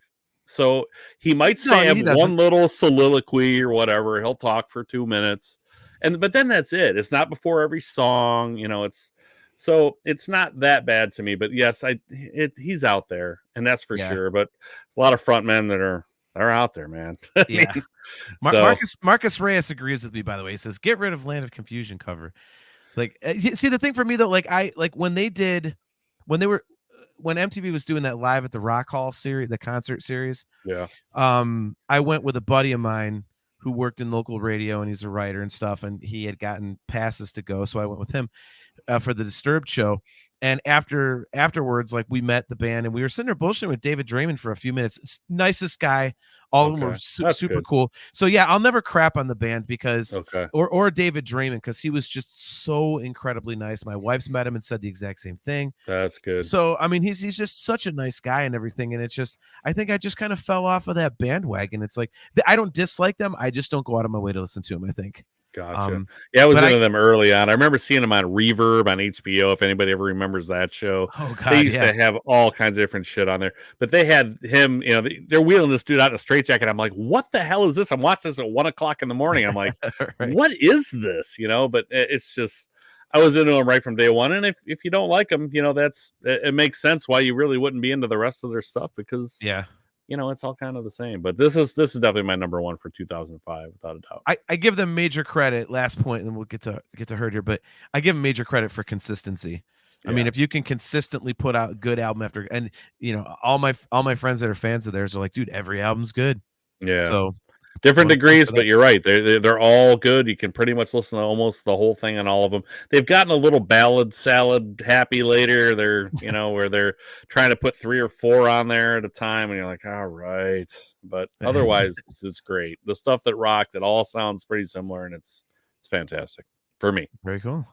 All right, Heard, you have a couple left, I think. You have what, 3? I have 3 left. Yes, got 7 left. Heard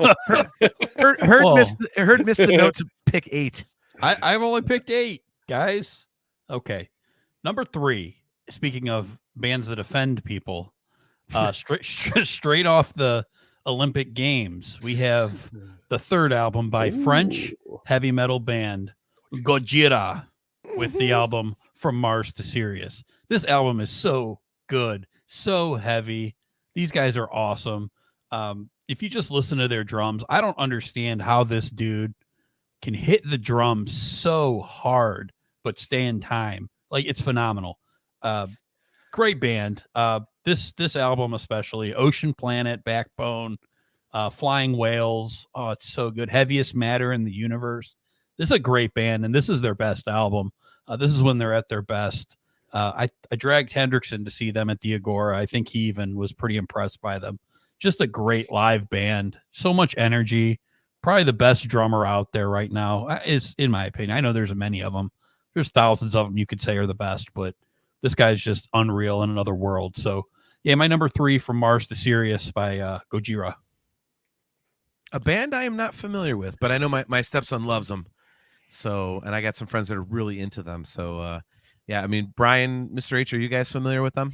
Yes, and that performance at the Olympics was pretty badass too. Yeah, the show at the Gogora was incredible. The last 2 albums I really dig. The older stuff I think is okay, but I came in a lot later on it, and the last 2 albums I love. There's what are we, Bob? We're like 3 years. We got that single a year ago, so we're 3 or 4. There's got to be a new album coming soon here, no? I think so, yeah. Yeah, it's just a band like I mean, I've never listened to them at all, to be honest with you. And it's like, it's weird. It's like one of those things, like I have so many friends that like it. I just don't think to go to it. But I will say, to your point, Mr. H, like about the Olympics, like, I mean, first of all, it's just badass that they had a heavy metal band. And it was right in the opening moments, wasn't it? Like it was real early on. I was like, whoa, what? People were texting me like, yeah, check this out. I'm not even a fan of Gojira, really. So, but people are just like, hey, you got to check this out because they know I like metal. And I'm like, okay. And I'm like, wow, it was really good. Yep. Doug McCauley is with you, Bob. He says, heavy dope, Bob. And Rob Karkuhangas, Canada Rob, says, great pick, Heard. That's my number 2. So speaking of number 2, let's get another pick from Brian. I knew that was coming. There we go. Hold on a second here. The floating turd. I lost my list. Hang on a second. Oh, jeez. Plug your show real quick while I'm trying to find this. Yeah, Two Bob's Cast. We're on social media. Check us out, Twitter, Facebook. We'll let you know when new episodes drop. We're working on Iron Maiden right now. We got our first part we just did the other night. That'll be dropping probably tomorrow. Then we'll do the second half of Iron Maiden next week. Definitely check it out. We're in the eyes. Obviously next is Jay's. I think we're doing Judas Priest next. So yeah, 2 parts. We're trying to split up the ones that have a ton of albums. We did AC/DC, who has, 18, 19 albums. We tried to do that in one episode. We thought never again. Yeah, that's we were rushing. Way too much to cram in there. We were flying. But, we split up Black Sabbath. We split up Iron Maiden. We split up Judas Priest. We did up through No Prayer for the Dying. So we're going to start with Fear the Dark and go through the rest of their albums on the next episode next week. Awesome. All right, I did find my list here. Well, good for you. Yeah, congratulations. Yeah, we've only been using it all show long. I know. Okay, this is a band this is the first album of theirs that I listened to. I had only been at Member Health for, I think, just over a year. I started in 2006. You were there, what, John, since like 2004 or 5 or something? 3, actually. Oh, okay. So you were there way before we went Part D. Primal Fear, 7 Seals. Actually, the 6th album from this band, but the job I had there was really kind of just a lot of data processing, moving, examining files and things like that. So I always had tunes going. And, man, I don't remember how I came across this out. Remember Russ that used to work there? Yeah, I stole a lot of CDs from you. Yeah. Was this one of them? Yeah, no, this was his CD. I think that he burned. You stole from him. Yeah, because I don't think because I didn't. Gotcha. This is where the thievery began. Yeah, no, he burned me a copy of this, and I loved it. Very opening song, Angels and Demons. It's just kind of great European symphonic metal, type of feel. Roller Coaster. It's a kind of a dumb title, and they really only say the word roller coaster like once, but it's got this awesome chunky guitar riff. The title track, some great string orchestration. Song on there called Evil Spell. I love. It's got they're just the masters at doing the twin guitar harmony. And they put all of the the awesome harmonics in there, and it's just like every 80s metal trick in the book they throw in on all these songs. Probably my favorite song of theirs of any album is called Carnivore, and it's a 3-minute song, but it's just all these epic chants during the chorus. And another one of my bucket list bands, and I think they were supposed to come during COVID, I think, and they got canceled because of COVID. I can't remember how that all played out, but Primal Fear, bucket list band. They're kind of made up of the ashes of the band Gamma Ray. I think from what I've heard, all the Primal Fear stuff is a lot better than that. Most of the time, they get to the point 3.5, 4 minutes. It's a Halloween meets Scorpions. It's just your German, kind of symphonic metal, and it's just great. Yeah, that is another band I'm vaguely familiar with. I kind of dig it. It's weird because they're more that power metal type of style, and for me, like I like a lot of that, but I don't search it out.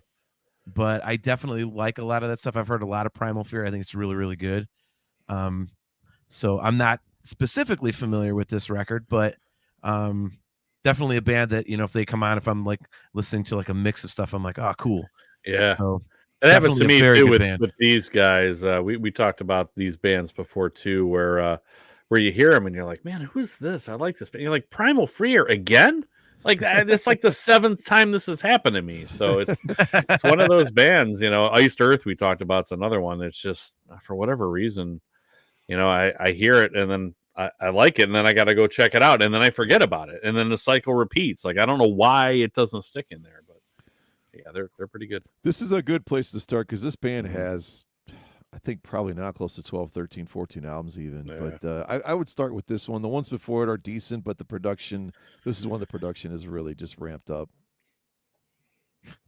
Doug McCauley says, you guys have no way of knowing this, but you're all on my big TV tonight. You're like giants to me. Oh my God. I'm not exactly small to begin with, so remember the camera adds 60 pounds. So yeah, or more. Exactly. All right, so I've only got one left on my list. This is an album that was released on May 3rd of 2005. It's actually my brother's birthday. So that was kind of a happy birthday, John brother. Yes, he was. What the hell would he have been back then? 26, something like that. So yeah, so May 3rd of 2005. And let's change up the background here a little bit. Let's do what Mr. H did. It is, of course, the soundtrack to Star Wars Episode 3, Revenge of the Sith.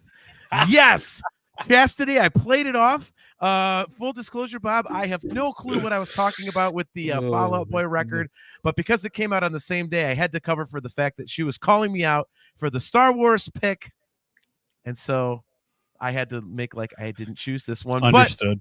But yes, everybody knows that pretty much unless there's like a Van Halen record or a Sammy Hagar record coming out the year we're doing, if there is a Star Wars soundtrack, I am choosing it.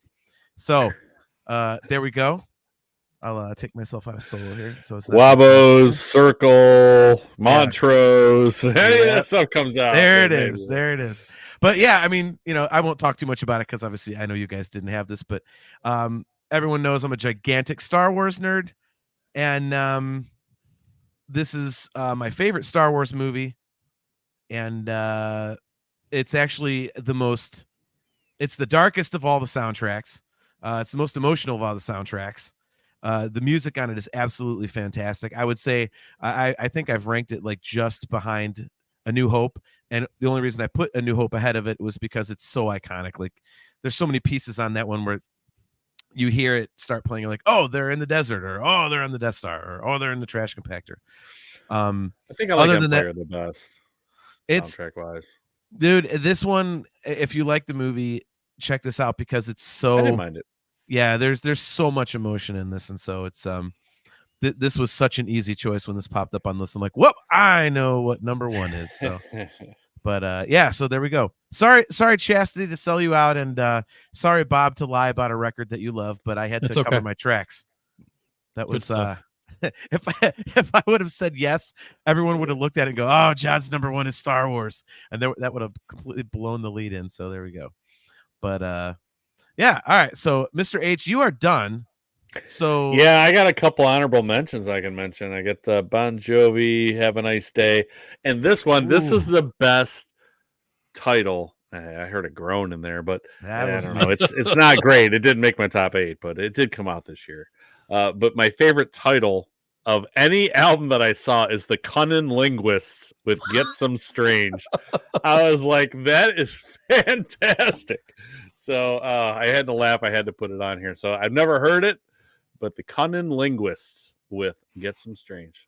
I definitely found some weird ones when I was looking at them like that what weird. There. Yeah, I'll go through what Bob's talking about his next one. All right, because I know there's some that are just like what the fudge, right? Like anyway, but that's it. I'm out. All right, Herd. What do you got next on this? You've got what, 2 more? You said, right? Yep, I got 2 left, and it was just 8. I just happened to pick them before you guys did. Anyway, my number 2, it was mentioned in the chat a little bit earlier. I love this band, one of my favorites, and they've gone a little bit strange lately, but I do like a lot of their stuff. This is the 3rd album of American heavy metal band Avenged Sevenfold with the album City of Evil. Love this band. You like guitar riffs. I mean, you're not going to find anything better. I mean, this guy shreds. Sinister Gates. Just great stuff. This was their album that put them on the map. I was actually into them before this. They were a little bit more metalcore with screamy vocals. Then Shadows had to have some kind of surgery, and he hasn't really done a lot of screaming since, a little bit, but this is a pure singing album. Again, a lot of people don't love his voice. I can understand that. Man, musically, there's not a more talented band. These guys are awesome. This one has Beast and the Harlot, Bat Country, Burn It Down, Seize the Day, Blinded in Chains. I just saw them at the Q or Rocket Mortgage. They played Blinded in Chains. It was so good. I love these guys. Just can't really say enough about them. Some of their albums are better than others. This is one of their best, if not the best. But number 2, City of Evil, Avenged Sevenfold. Yeah, I am not a fan of the voice, like you said. I'm one of those people. I get it. Musically, like I love the music part of it. I mean, the only album of theirs I was kind of like, seriously, dude, was when they released the Black Album, whatever they called the album that they did that was the Black Hail Album. to the King. Hail to the King. Yeah. Oh my God. That album cycle was funny to me when they were trying to defend. Oh, it doesn't sound like that. I'm like, bro, come on. Dude, they now. admit it now. They blatantly admit it now. They're like, yeah, it was a Metallica album. I mean, that whatever that single was, it was like, okay, look, dude, we've all heard "Sad but True" a million times. You're not fooling anyone. Yeah, this means war. It's the same. Yeah, it's exactly. the reverse. It's the reverse riff. It's the same riff, just reversed. Exactly. But yeah, I this is a band like, whereas I don't like them, it's because of the singer. I totally understand why people love this band. Musically, like you said, they're awesome. I've heard they put on an absolutely killer live show. So yeah, I totally understand the appeal of this band. This is unfortunately just one of those, like, with Chris Cornell, I just can't get into the voice. And he's a great singer too, so it's the same thing. Like, extremely talented, very good at what he does. It's just not my cup of tea. So I mean, I totally get it. So Brian, did you have Avenged Sevenfold on your list? I did not. I have 2 remaining well, as well. Okay, well, but now the question remains: did you have Tiger and the Duke by the Juggernaut, that is The Sound of Animals Fighting, on your list? No, I didn't. The Tiger and the Duke. Yeah, the band is called the band is Wow. called The Sound of Animals Fighting. Nice. Better than the sound of the animals doing some other effing. Now that would be a band name. Oh, That boy. would be a band name. Oh my God! All right, so what is it? All right, so what do you got next? By the way, here's another one. Band name. Your code name is Milo. What's the name of that album? Ignoto. That makes sense. Yeah. Yeah. Nice. So, all right, I'm done with that. So wait, Brian, on to the soundtrack of King Kong, right? Yeah, exactly. nice. All right. I've got this band, another one similar to Dragon Force. They were on the last list as well, I believe. We've got Nevermore. I think what's that? I was going to say I was waiting for when that was going to pop up on your list. Yeah, I think this is their best album, this Godless Endeavor. And we got to see this tour with the Gigantor, I believe. Yep. Lamest thing about that, what did they play? 20 minutes, I think. They got 5. I don't even know if they got 5 songs. They did play what I consider their best song. I'll get to that in a second. But yeah, I mean, they were just masters that like always had great album covers. You know, that's like the apocalyptic scene. The skulls propped up on the large stakes. You know, I think I said this before. Like World Dane's going to be on the horse leading the apocalypse. You know, like Rest in peace. yeah. I mean, oh man, what a guy just gone way too soon. So Yeah. super talented and just Yep. underrated. The opening track, Born. He's got this evil affected voice, but you know it resolves into this huge melodic type of chorus. My favorite song from the band is called "The Final Product." That's the next one. It's just a galloping thrash masterpiece. You know they got these evil sounding chords that ascend on the chorus and then they descend at the end. It's just a really cool way of building tension on a song. One of my favorites called "Bittersweet Feast." There's this super creepy, dissonant, clean riff. I mean, you've got Jeff Loomis on guitar and Andy Sneap producing, so you know you're just going to hit. I mean, you're going to hit a home run on this, right? Production wise. Yep. Sentient Six, another great one. You know, there's even a little bit of piano on this one, just hitting some basic chords, but it just all fits. Title track is great. It's 9 minutes long. They mix basically everything they do: the introspective, the mid-tempo, the double time prog thrash. You know, with some great guitar harmonies. And, you know, they don't have a massive catalog, but this is the album I usually go back to the most. And, yeah, it sucks that we only got one more full album from this band, and I don't think it was great. I almost rank it probably last with what they'd done. I think they got a little lost. I'm not sure. But this is just a great album.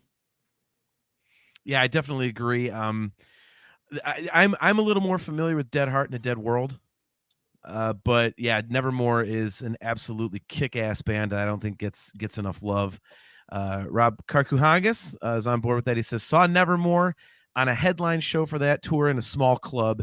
Incredible show and album. Yeah, I don't remember what tour it was when I saw them, but I saw them at the Agora Ballroom, which holds like I don't know 700 people or something. And it was holy shit, man.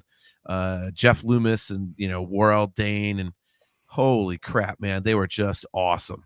They were just fucking great. And like I said, I just think a very underrated band. I mean, in that style, I hear a lot of other bands talked about instead of them that I think Nevermore is much better than.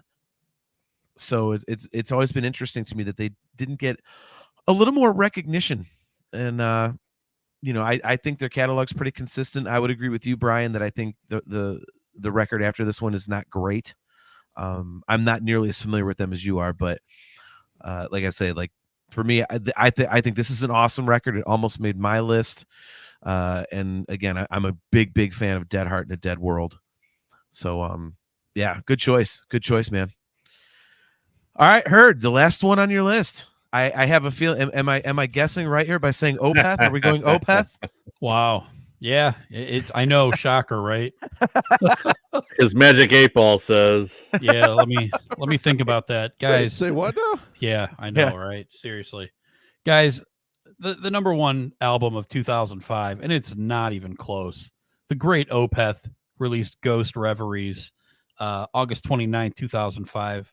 If you have not listened to Opeth, if you're like, they suck, they haven't done anything in 12 years, or yeah, that's probably true. But this album is phenomenal. It is heavy, it's metal, it's amazing guitars and keyboards, and it like the awesome songs. To even fit into the Dream Theater podcast, Portnoy loves this album. He's ranked it number 1. He's ranked the second track on here, The Baying of the Hounds, as his favorite Opeth song.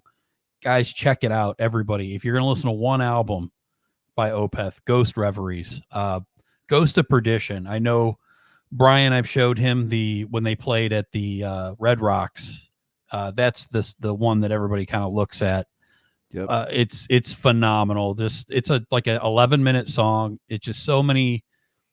It's a journey. So many guitar solos and riffs, and it's a phenomenal album. It's like a story from front to back.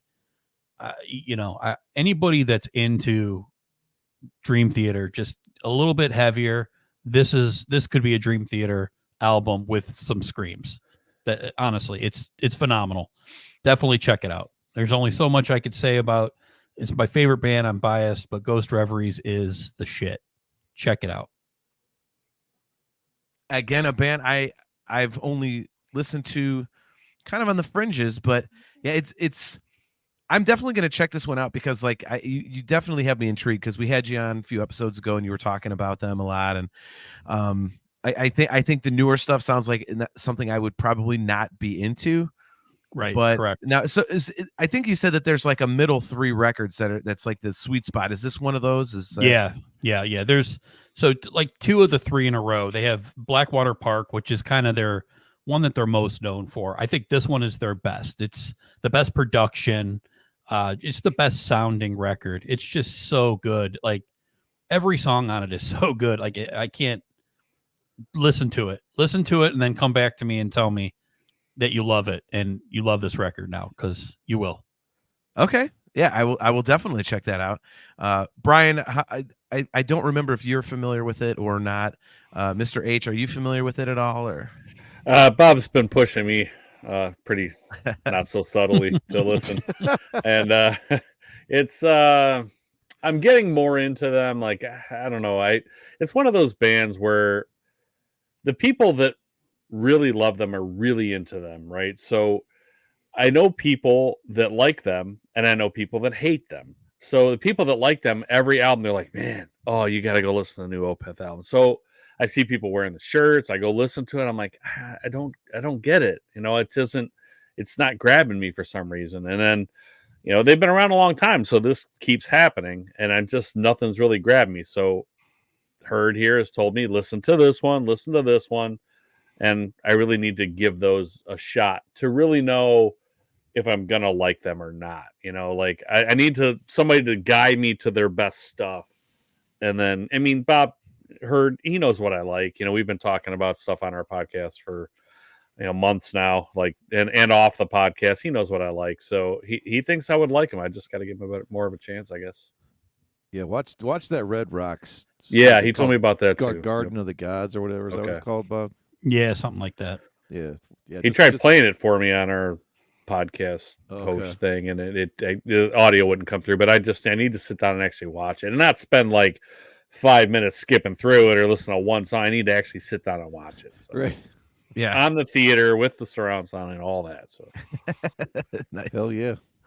All right, Brian. So speaking of theaters and surround sound, what would you listen to? Your final selection.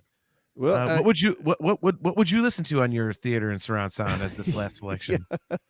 This would be an absolutely killer album for surround sound because this guy sort of reshaped the way music is recorded, produced, performed live. He is a technological and a classically trained musical genius that John absolutely can't stand. And this is 9 Inch Nails with Teeth. And Bob was kind enough to let me have this album. I think I want to see arm wrestling or a fight to the death, man. Come on. Let him have it. Why you let him have it? Yeah. There's no convincing John to like something if he hates it. So I've learned that 3 years ago. I try, and it's just it doesn't. But no, I totally get you not liking this. This isn't your style at all. That's cool. I don't. Yeah, Mr. H, I cannot stand electronica. Yeah. I mean, this isn't really electronica per se, but you know what I mean. Like anything that's I know really like. Yeah. Pretty Hate Machine's a lot more electronic, and you probably really hate that one. Yeah, again, a guy that I totally respect. I think he's cool as hell, and I just can't get into his music. Yeah, I've heard you talk about it before, so not surprised. Yeah, I mean, this is just. I'm gonna say something, and I heard it's gonna probably say I'm insane, but I might put this up there in second or third. I might actually put this right after Downward Spiral. The more I listen to this album, I don't know. There's just something about it. And he's put out a couple, 4 or 5, I guess, since this came out. The only one that's really grabbed me pretty good since this was that Year Zero. They did the concept album. Mm-hmm. That was 2007. But, man, this starts off All the Love in the World. There's an electronic drum and bass finished off. There's he's the master of these kind of simple little piano lines in the chorus. You Know What You Are. That takes us back to the days of Broken. You got Distorted, Angry Trent. The Collector is kind of the more minimalist Trent. Enough little sprinkles of sound effects, and they're just constantly building, and you get this once again. You get kind of this is like a tinkly, eerie piano at the end.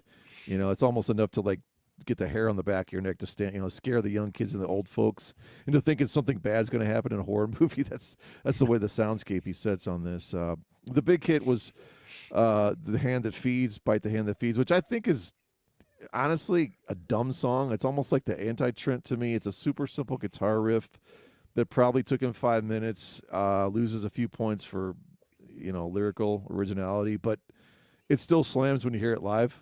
Yep. Other high points, the second single, Only. There's a great dance synth sound to that. He kind of goes into freeform, sort of I don't know if you call it rap, but it's almost like an industrialized Beck, the way he the lyrics come out of this one. There's a great song on here called Beside You in Time.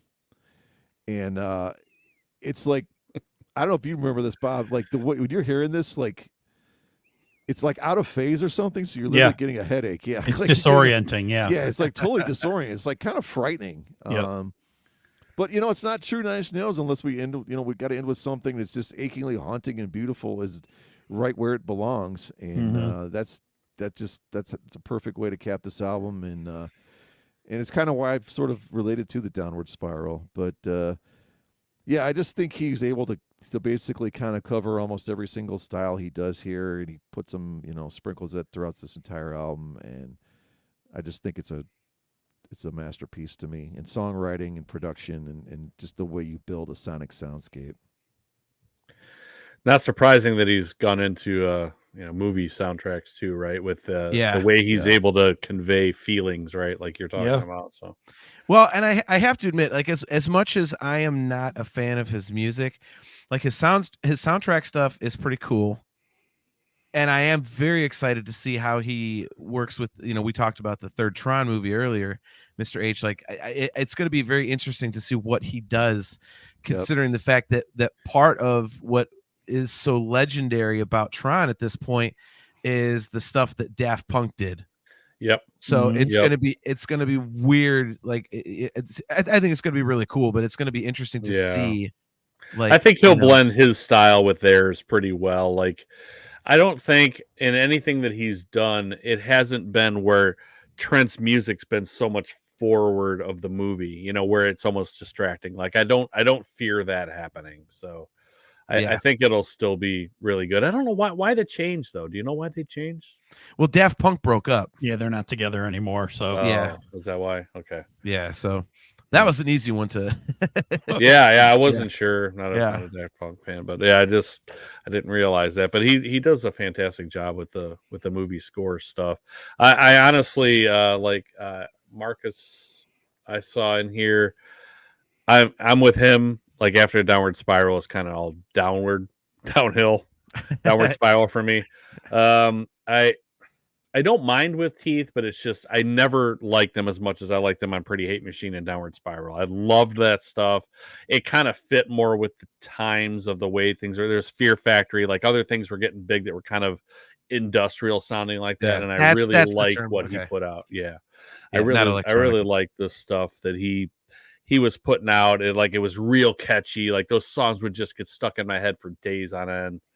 So it just I just kind of lost that whole type of music. I just kind of lost it. Like even Fear Factory, I liked them then, and then it just kind of faded away from me after a while. And I still like listening to that stuff, but I just the newer stuff that was coming out just wasn't grabbing me the same way. But man, I feel like if you stopped listening after the Downward Spiral, at least listen to the Fragile. It's their double album right after the Downward Spiral. It is unbelievable. Just put your headphones on and just disappear. The Fragile is phenomenal. I'll try to revisit it. I mean, I know I was big into them, and then Fragile came out, and I just wasn't that into it. So, but that was what we're talking 1997 ish. Yeah. So, maybe it's been almost 20 years. Maybe I need to go back and try it again. Can I do the disappear part, but not put my headphones on? Sure. Sure, sounds good. Bye, John. Sorry, Bye, I couldn't resist. I gotta get one in there. So Brian says, my number one is Panic at the Disco, a fever you can't sweat out. Do you guys listen to that band? Nope. I don't anymore. That was a great album. It's totally different Okay. than everything they did. They became like a pop band after that. But Yeah. that was a pretty good album. They had a bunch of, that's when they got popular. So it's a good album. Didn't like much of what they did after that, but Okay. Yeah, I was gonna say, like, I don't know much about them, but I know that they did change styles. mhm. And because I listened to some of it, I was like, wait a minute, am I listening to the same band? Like, the singer sounds the same. But Well, they yeah, played at the Q. Remember that our old boss went to the show, Bob? Yeah. Uh-huh. And I was like, I mean, I had no idea that a band like Panic at the Disco could fill Quicken Loans Arena. I guess I just Same. like I mean, I guess I knew that they were kind of big, but I had no idea they had sort of a following or draw. Yeah. None. They got huge. 21 Pilots happened to be like that too. Like my buddy kept telling me 21 Pilots, 21. I'm like, get out of here. Like, what are they gonna play? Like the Agora? He's like, Same no. thing. Like you have to reserve your spot to buy tickets on Ticketmaster before they even go on sale. Like you have to crazy. register early. They were one of the first ones that did the verified ticket. I'm like, get out of here. It's not gonna sell out. He's like, the hell it's not. And then they came here and it sold out in 2 seconds. I'm like, okay, I guess I'm the idiot here. Yeah, I don't. It Wow, shows I that had we're no old. idea. It shows we're old, is what We're it old. shows, Yeah, because right. we don't know That's what's true. new and it's popular. That's true. Yeah. Yeah. Well, and my thing is, I don't even know where people go to find this stuff. It's like, Yeah. because I mean, again, I'm gonna date myself. I'm like, well, I never hear that crap on the radio. Like, even if I'm scanning, I don't hear, here's like, a station that's playing nothing but like, 21 Pilots and Hardy and all this other stuff. Like, how are people Bird's getting favorite, this? Hardy. Ooh, there's Bob's band. Just don't. Hardy. And hey, when you're listening to Hair Nation, they're not going to play 21 Pilots. So you know what I'm Yeah. saying?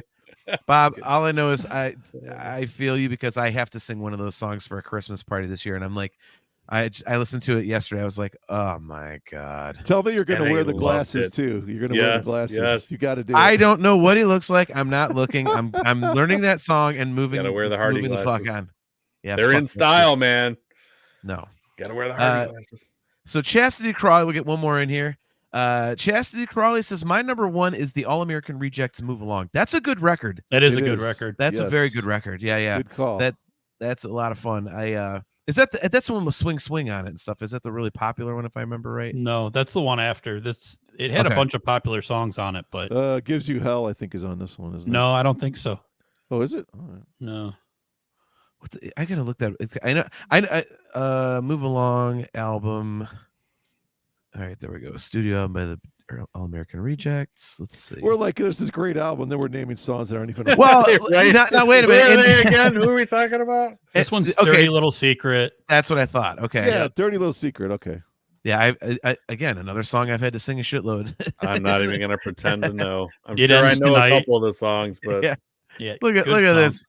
Rocket Man Radio. Dang, you are old. Oh. radio. song. Who listens to the radio? I try to stay off my phone and the internet, Rocket Man. I'm trying not to be addicted like so many people. So, and yet here Oh, I am good on the plan. internet. Yeah, right. Broadcasting on the internet. Exactly. So All right, over the guys, World well- Wide Web. that was awesome. Before we put you guys back in the green room, we'll talk to you guys after we go off the air. But before we let you guys go, plug the show one more time. Hit them hard. All right, Two Bob's Cast, guys. We A to Z rock and metal podcast. We cover discographies of band, live performances, everything that you could think of for each band. We go A to Z every single week. We have a different episode, and classic rock, heavy metal. Definitely check us out. Social media, Facebook, Twitter. You can listen to us on Spotify and iTunes. Coming soon to YouTube. Yep. Thank you, Great. everybody, for having us. Thank you very much. Thank you for having us. This was fantastic. Lots of fun. Yeah, thanks for jumping on, man. It was helpful to have co-hosts, because it was like, oh my god, are we gonna be able to fill all this by ourselves? And Well, 2 hours and 10 minutes, and we're still here. yeah, right. Yeah, it's co-hosts definitely tend to fill out the show in a very, very productive and informational fashion. So Anytime. yeah, it was great having you guys on. Looking forward to the episode you do with Brian. That should be fun. Can't wait. 3 if weeks. 4 if weeks. you guys ever hit Van Halen, you know who to call. Oh, we're going to, and we will be calling you. Maybe we'll do all 4 of us again. There you go. Well, Brian doesn't know his ass from a hole in the ground where Van Halen's concerned. Don't worry about him. All right, or Metallica or somebody else. Yeah, I exactly. don't know anything about Van Halen. No, not really. No, he knows the keyboard songs, and that's it. Nice. So, all right, guys. Well, I'll put you in the green room. We'll talk to you guys here in a second once we go off air. But thanks again, man. We'll talk to you soon. Thanks, guys. Thanks, guys. All right, there they go. Bob and Bob from the Two Bobs cast. That was awesome. God, thank God that's over with. Jeez, we're never having those guys on again. Oh, you are such a bastion of positive energy. So difficult to get along with. I know, right? That was like pulling teeth finding chemistry. But yeah, guys, seriously, they have an awesome show. Again, it's called the Two Bobs Cast. Make sure you guys check that out on all the audio platforms. As they mentioned, they will be doing live video starting here in a few weeks, so you can check them out on YouTube. I'm sure they will be posting the link on all their socials, so make sure to give them a like and a follow and a subscribe and all that good stuff. So other than that, man, that'll do it for us for another episode of Talking Into Infinity. It was, again, I say it after every one of these shows, Brian, it was an interesting idea you came up with, and it's always fun to talk about this stuff. So definitely a very, very cool, very cool idea. So, yeah, that was, I'm looking forward to what's the next year going to be? 2007. I wonder how much, I really wonder how difficult that's going to be. It's getting harder and harder as the years get more and more recent. See, I think it might get a little bit easier for me because I started discovering some more bands and stuff around this time. So we'll see, though. It just depends if it falls on the wrong year, then I'm host. It's always, for me, it's going to be like bands that I definitely like. Oh, I remember I've known this band for 30 years, and they happened to put out a record in 2010. You're right. Man, there's like so few new bands that I've discovered that I'm like, yeah, cool. So, but for all I know, there will be some, and I'm sure I'll find something. But Marcus Reyes says, thanks, guys. Enjoyed my first live show. Well, glad you enjoyed it, man. Hopefully we helped your night go along a little speedier. So come hang out again. And if not, just, keep tuning in, man. We appreciate the support. So, yeah, that's going to do it for us, guys. We appreciate you. Don't forget, we do have our special bonus episode coming up on Saturday, September 21st at 3 p.m. Eastern Standard Time. Of course, it will be a deep dive into Queensryche's fantastic Empire record. It'll be me and special guest host, Mr. Paul Logue. So make sure to tune in and check that out. Hopefully for all you international people that like to tune in, it's a little easier for you guys to jump in and catch a live show. So I think, Brian, we'll have to talk about whether or not we want to do an actual show that Wednesday, since it's only a couple days later. We do the special episode. So we'll have to discuss what we want to do there. So we'll figure out the plan. But yeah, so thanks again, Brian. Great idea. Thanks to everybody in the chat. As always, Doug McCauley, Kale McLeish, Chastity Crawley, Rocket Man, of course, Canada Rob. Brian, good to see you, man. Thanks for tuning in there. Mike's Musical Rehab. All you guys, appreciate it very, very much. And we'll see you on the next episode. It's either going to be on September, what would the date be, 19th? Or we are going to skip that one and just have the special bonus episode with Paul be our next episode. So we will post the schedule and let you guys know sooner rather than later there. But in any case, thanks again, guys. We appreciate you. And hopefully we start getting some news about the new Dream Theater record coming anytime now. So everyone's starting to pretty much speculate the new record will be 2025. So hopefully coming here soon, we should see a snippet of something.